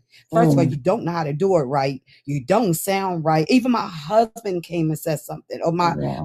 my God. I'm like, oh my God, I don't like who I became. I've never been able to And curse. People laugh at me when I curse. I I but come it was from Girl, you my just like daughter a was sailor. so upset. First of all, they was telling me to repeat stuff because they thought it was funny because they said I sounded crazy.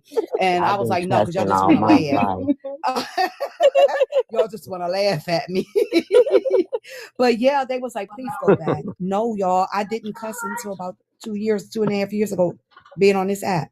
I My kid you mama, not. That's I got my crazy. cussing Yep, from my mama. I let this app change me. And I said it right on this app. I said, I don't like who I became. Mm, So Yep. TikTok I said it. changed me, but it's done the opposite for me. Like I have a lot of that rah stuff going on in my See, life, and I I was getting didn't to the curse, did point I? where I'm tired of it. So I came to TikTok like for a break from that. And so anytime somebody's tried, because they have tried to put me in situations where it's really intense, and I feel like I'm being attacked, and I feel like I'm being bullied, and my back is against the wall. I remind myself that nobody on this app exists when I close the app. Like it's made me a better person. Mm-hmm. It's made me less Right. negatively reactive to that. I can mm. either choose to listen to the griping that people do, and when I choose to do it, I don't get too emotionally upset. Most of the time, I choose to remove myself though. Mm. And I Yep. like the way it's shaping me. So where is it? It brought out some bad things in you. I just want to make us all aware that it can bring out the best in us too. It's not just only one way. Mm-hmm. Yeah, because it's like when I make my videos and stuff, I cuss less, and I have cussed all my life. My mama was in the army. I was raised around a bunch of military Yeah, I'm a men, military. and so Yeah, I'm a military baby I too. cuss a lot. I cuss Yes. a lot. But when I'm on this app and when I'm on live, it's like I don't. So does work both ways.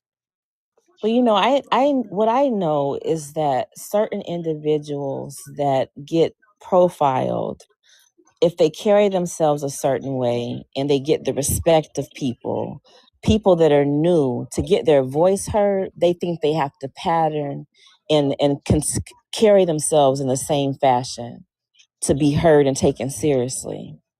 And that's why I haven't come up on platforms. When I first came on here, I'm not like other people. I don't do that. That's not me. And I'm not going to change who I am just to be like other individuals. But Right. you have to be comfortable in your own skin and create your own lane. And when you're able to Mm-hmm. do that and be your own confident self and do that unapologetically, that's when you're going to start seeing people aren't going to, you know what I mean? Don't No, be a carbon copy absolutely. of everybody else. Be your best self. And what I have been seeing is you have people that are seeing certain behaviors and then they try to go and copycat it. And I feel like people have a responsibility to start letting their light shine so that the new people that are coming up underneath you are seeing positive behaviors and positive examples of how we want to look in this community. Because everybody's watching you. Mm-hmm. People are watching you. And they thinking that that's how you're supposed to conduct yourself. Cupcake.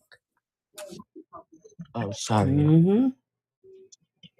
Yep. Yes, indeed. You got people that'll come up here specifically to try to get you out of character for whatever reason, too. Yeah. And I've always been the type of person, when I know somebody's attacking me, I don't care what they're attacking me for. When I know they're attacking me, I can spot what they're attacking me for, and I never give them the satisfaction. I pride myself on never giving my attackers the satisfaction. Whatever they want, they don't get it.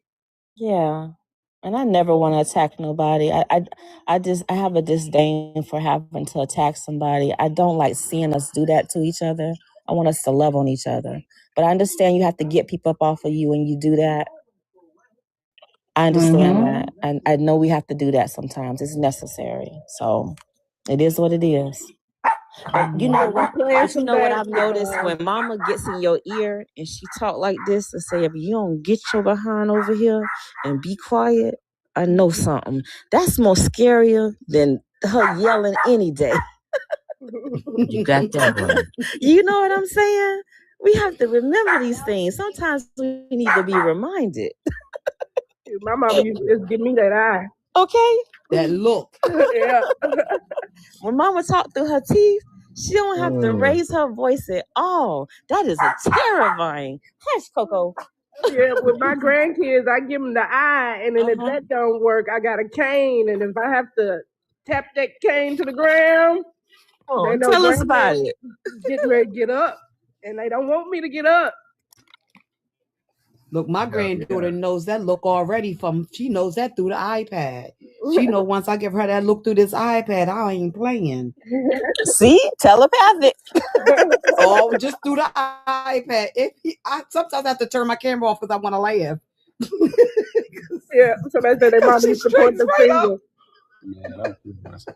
Yeah, my grandson, the one I said that's been here before, when he do something and I give him that eye, he'll turn around at me and point the finger. And I'm like, yep. Y'all are beautiful. This is the kind of shit I like, yo. You know what I'm saying? Like, imagine, you know, it's beautiful to have, y'all know we've been on here for 4 hours, right? No. Wow. Wow. Has it been 4 hours already? Yeah. Wow. I mean, I'm not do that, but it just went by so fast this time. I know it. I was gonna go to Walmart, but I guess I had to go to mall. You know what I'm saying?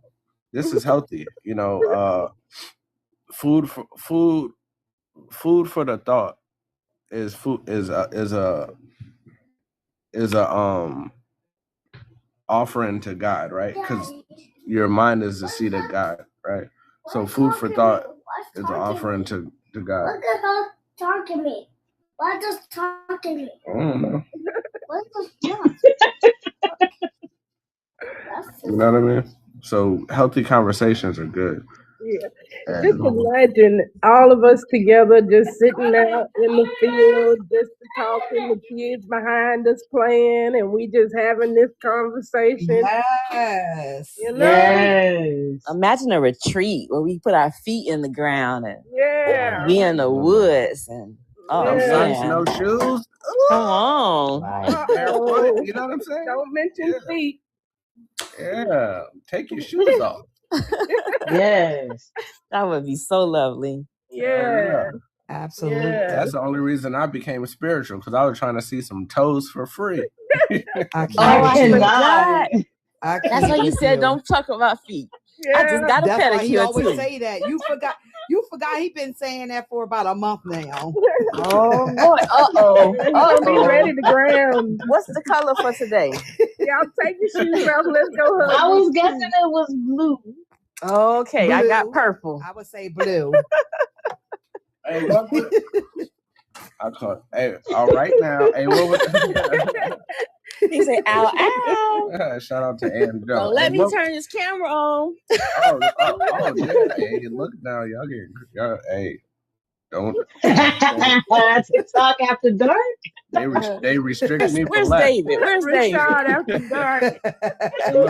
Hey, look, if David come in here, he gonna report the live. He ain't fucking.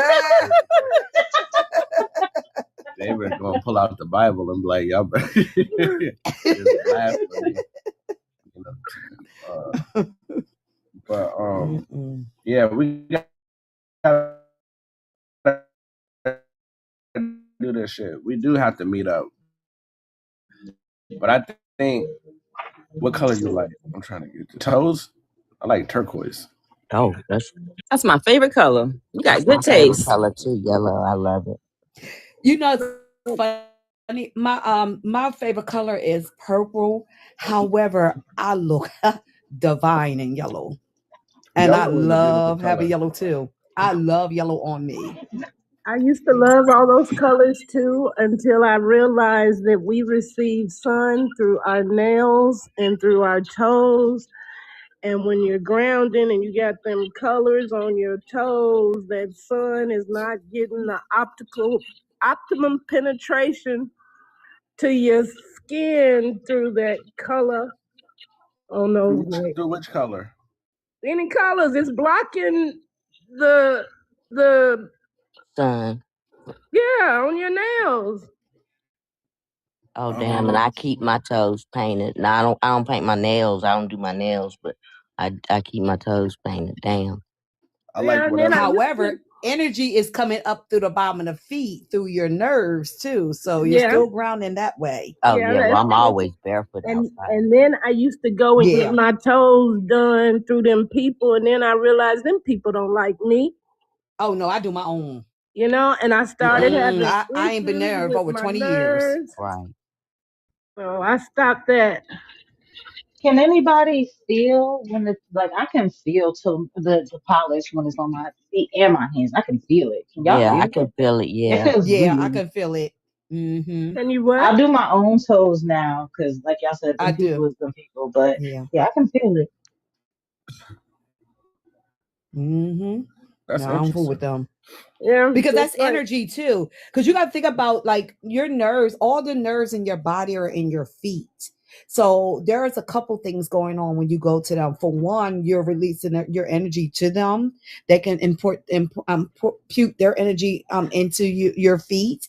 And for two, if you have any health issues like diabetes and stuff like that, they can mess with that through the feet too. So when I started really looking at that, it really came from me grounding. And I was like, wait a minute, why are we letting these people mess with our feet? So that's what made me stop. That's what made me stop. And then they talking that stuff, and I can't understand what they're saying. And then I'm trying to find people that speak English. Yeah. You know? Exactly. Yeah. So, that's what made me stop going to them. And then I have locks, and for years I've done it myself. And about 4 years ago, I went and I let this girl down in Fort Pierce do my locks, but the energy, wasn't right. And then I started, I'm like, so I'm back to I'm the only one that touched my locks. So until I find somebody with the right frequency, and that's another thing, putting the weave and all of that stuff. And even though it may be natural hair, but there's rituals where them women cut their hair off, and that energy is going into that hair. It ain't natural. Have you seen that? Have y'all seen that video where they talked about how they cut their hair off because it's full of their sins, and they give it to the offering to God? Yeah. But it really goes to the hair stores here. Yeah. Yep. Mm-hmm. They are prospering too. I mean, many of us we're well, I don't anymore because I have locks now. I love my locks so much. But I mean, literally us wearing their hair, and those people, they are prospering so tremendously. It's really some credence to that. Hey, look, but there was two ways I looked at it when I seen it. Mm-hmm. When I seen that video, I was like, okay, so their hair is full of their sins. And our women are wearing it, but also they said they offer it to their gods. Precisely, and it goes to our women. So I was like, well, Nothing's all good, nothing's all bad. Right. They know who we are. Everybody does. They know who we are. Everybody knows who we are. Yeah, but they releasing don't that know. negative energy in that hair, and we putting it on our hair. And look at the negative energy that our women have gone through. You know, it's a spiritual war we in. Well, we're covering our connection to nature.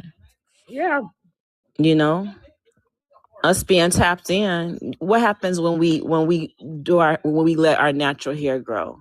You want to connect to nature. You want to wear your crystals. You want to meditate. You want to do all the things. You're doing the natural things that are just natural to you to do in the first place. That is what our indigenous ancestors did anyway.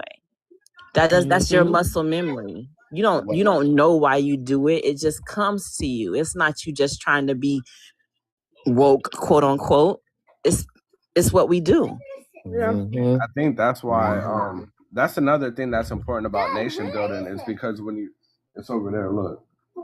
When you nation build and you delineate So precious. look right there.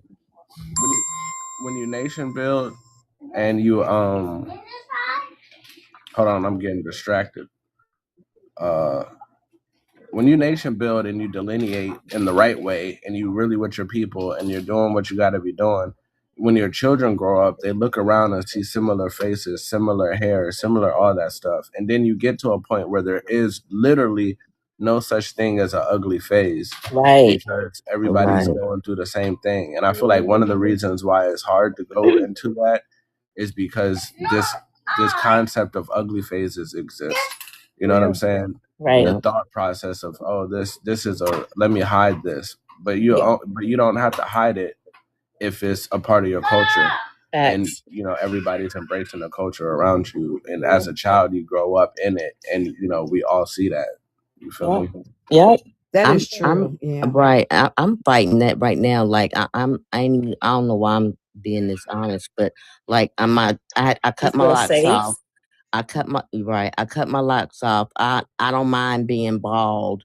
That I love. I think I look stunning when I'm bald. But now that I'm regrowing my locks, it's like that so-called quote unquote ugly phase hits me sometimes when I look in the mirror. Like, man, should I cover my head? Man, should I put this wig on? You know, look, even though the wig is braids, should I put this wig on? I still go through that even at my big old age of, well, I'm gonna say I'm 32 forever because that's how old I feel, 32 forever. But I'm really 53. So, Yeah, I'm and 21. yeah, see, I'm 32 forever. But I'm going through that phase where I'm looking like I wonder if other people are thinking that I need to do something with my head. That's what I think. That's what it is. Do other people think, girl, if you don't do something with your head? They do think that, and you know if you got like, I haven't had to deal with this yet, but I'm sure that there might. Well, I don't know. You know what I'm saying? Because my mom would never let my daughter like not have something going on with her hair. But it don't ever be no weave. I do remember like her mom tried to put weave in her hair one time, and I was like, "Yo, what does a?" And this was when she was like 3 years old. I was like, "What is going on?" You know what I'm saying? I took that shit out. You feel me? Good for you. I've always been Exactly. outside I the can't box. stand to see people put weave in their children's hair. When I I was a cannot kidding me? stand it. teenager, I stopped combing my hair.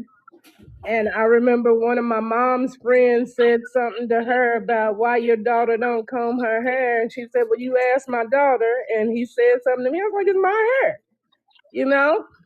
And I had a convertible Volkswagen at the time. So my hair was just, I'd wash it and wet it, and then it would just blow. And Blow in the then, wind. and then when I realized the perms and stuff, I cut it all off, dyed it Dennis Rodman red, and started my locks. And my mama had something to say about that. And I was like, Mama, it's my hair. And I had my daughter, and she was like, "Don't you do that." I was going through what they call the ugly phase, and she didn't want me to lock my daughter's hair, so I didn't. But now my daughter's 30.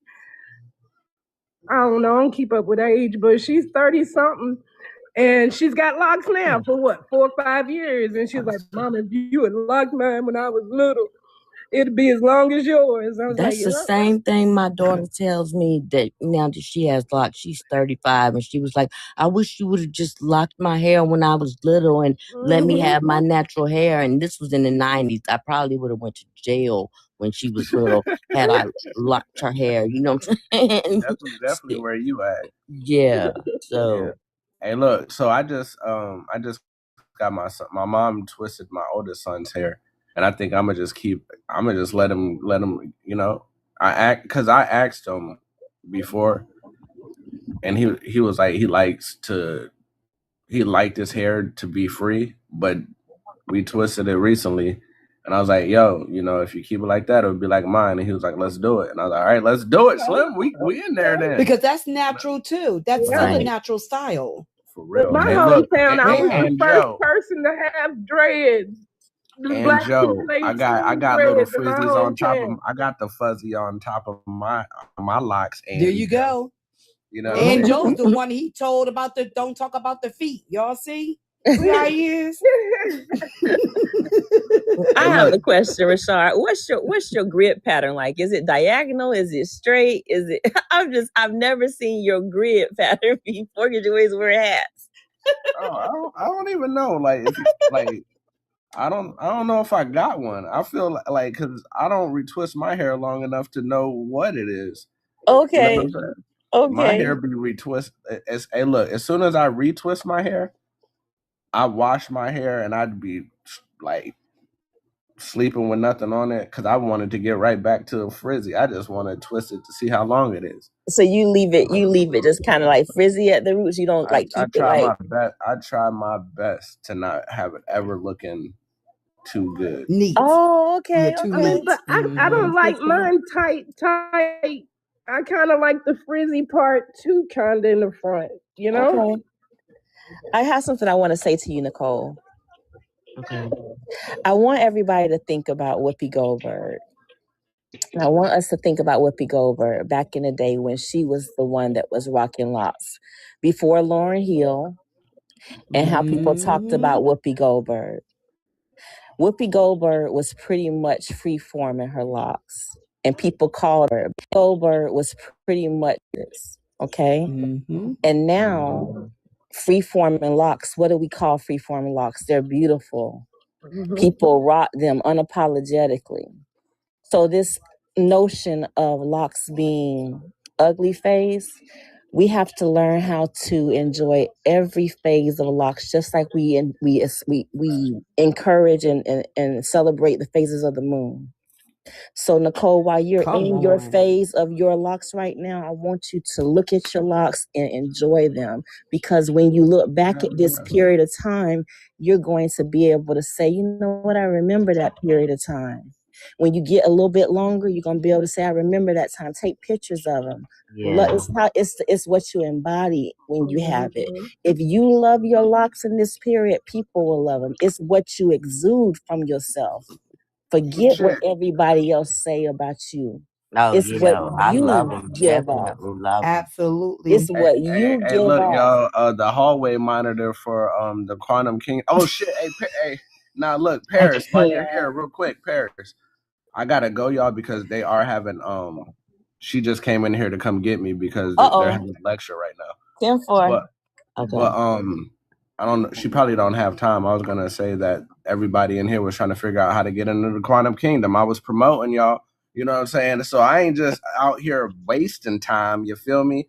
We had a whole 15-minute conversation about the Quantum Kingdom and how amazing it was. Look, she already gone. She was like, "Nigga, where you at?" And she left. Oh, there she is. She's still in here.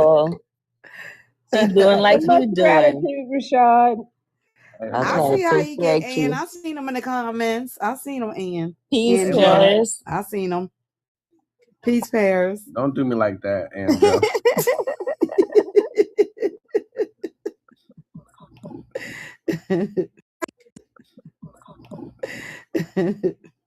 But nah, I guess I'm a hey look, y'all. This song right here, oh my goodness. I want y'all to hear it. Say it, Black Mark. Say it, man. This is Chance the Rapper. Nowadays you 13, you gotta think 30. Can't be out here sitting waiting on the next. It's called The Negro Problem. Man, keep your head on the swivel cause the pistols got switches on them. And even little sticks got extensions on them. It sound a long way from some whippings, don't it? It's all the same road with some distance on it. Now it's train police and it's school police. It's gonna be police at the balloon release. Being real, that's business as usual here. Look alive, you could die at a funeral here. It's a lot of complaints, but we just can't file them. Open case, shut case, still won't solve them. The judge said what? I don't see no problem. The world said yup, that's the Negro problem.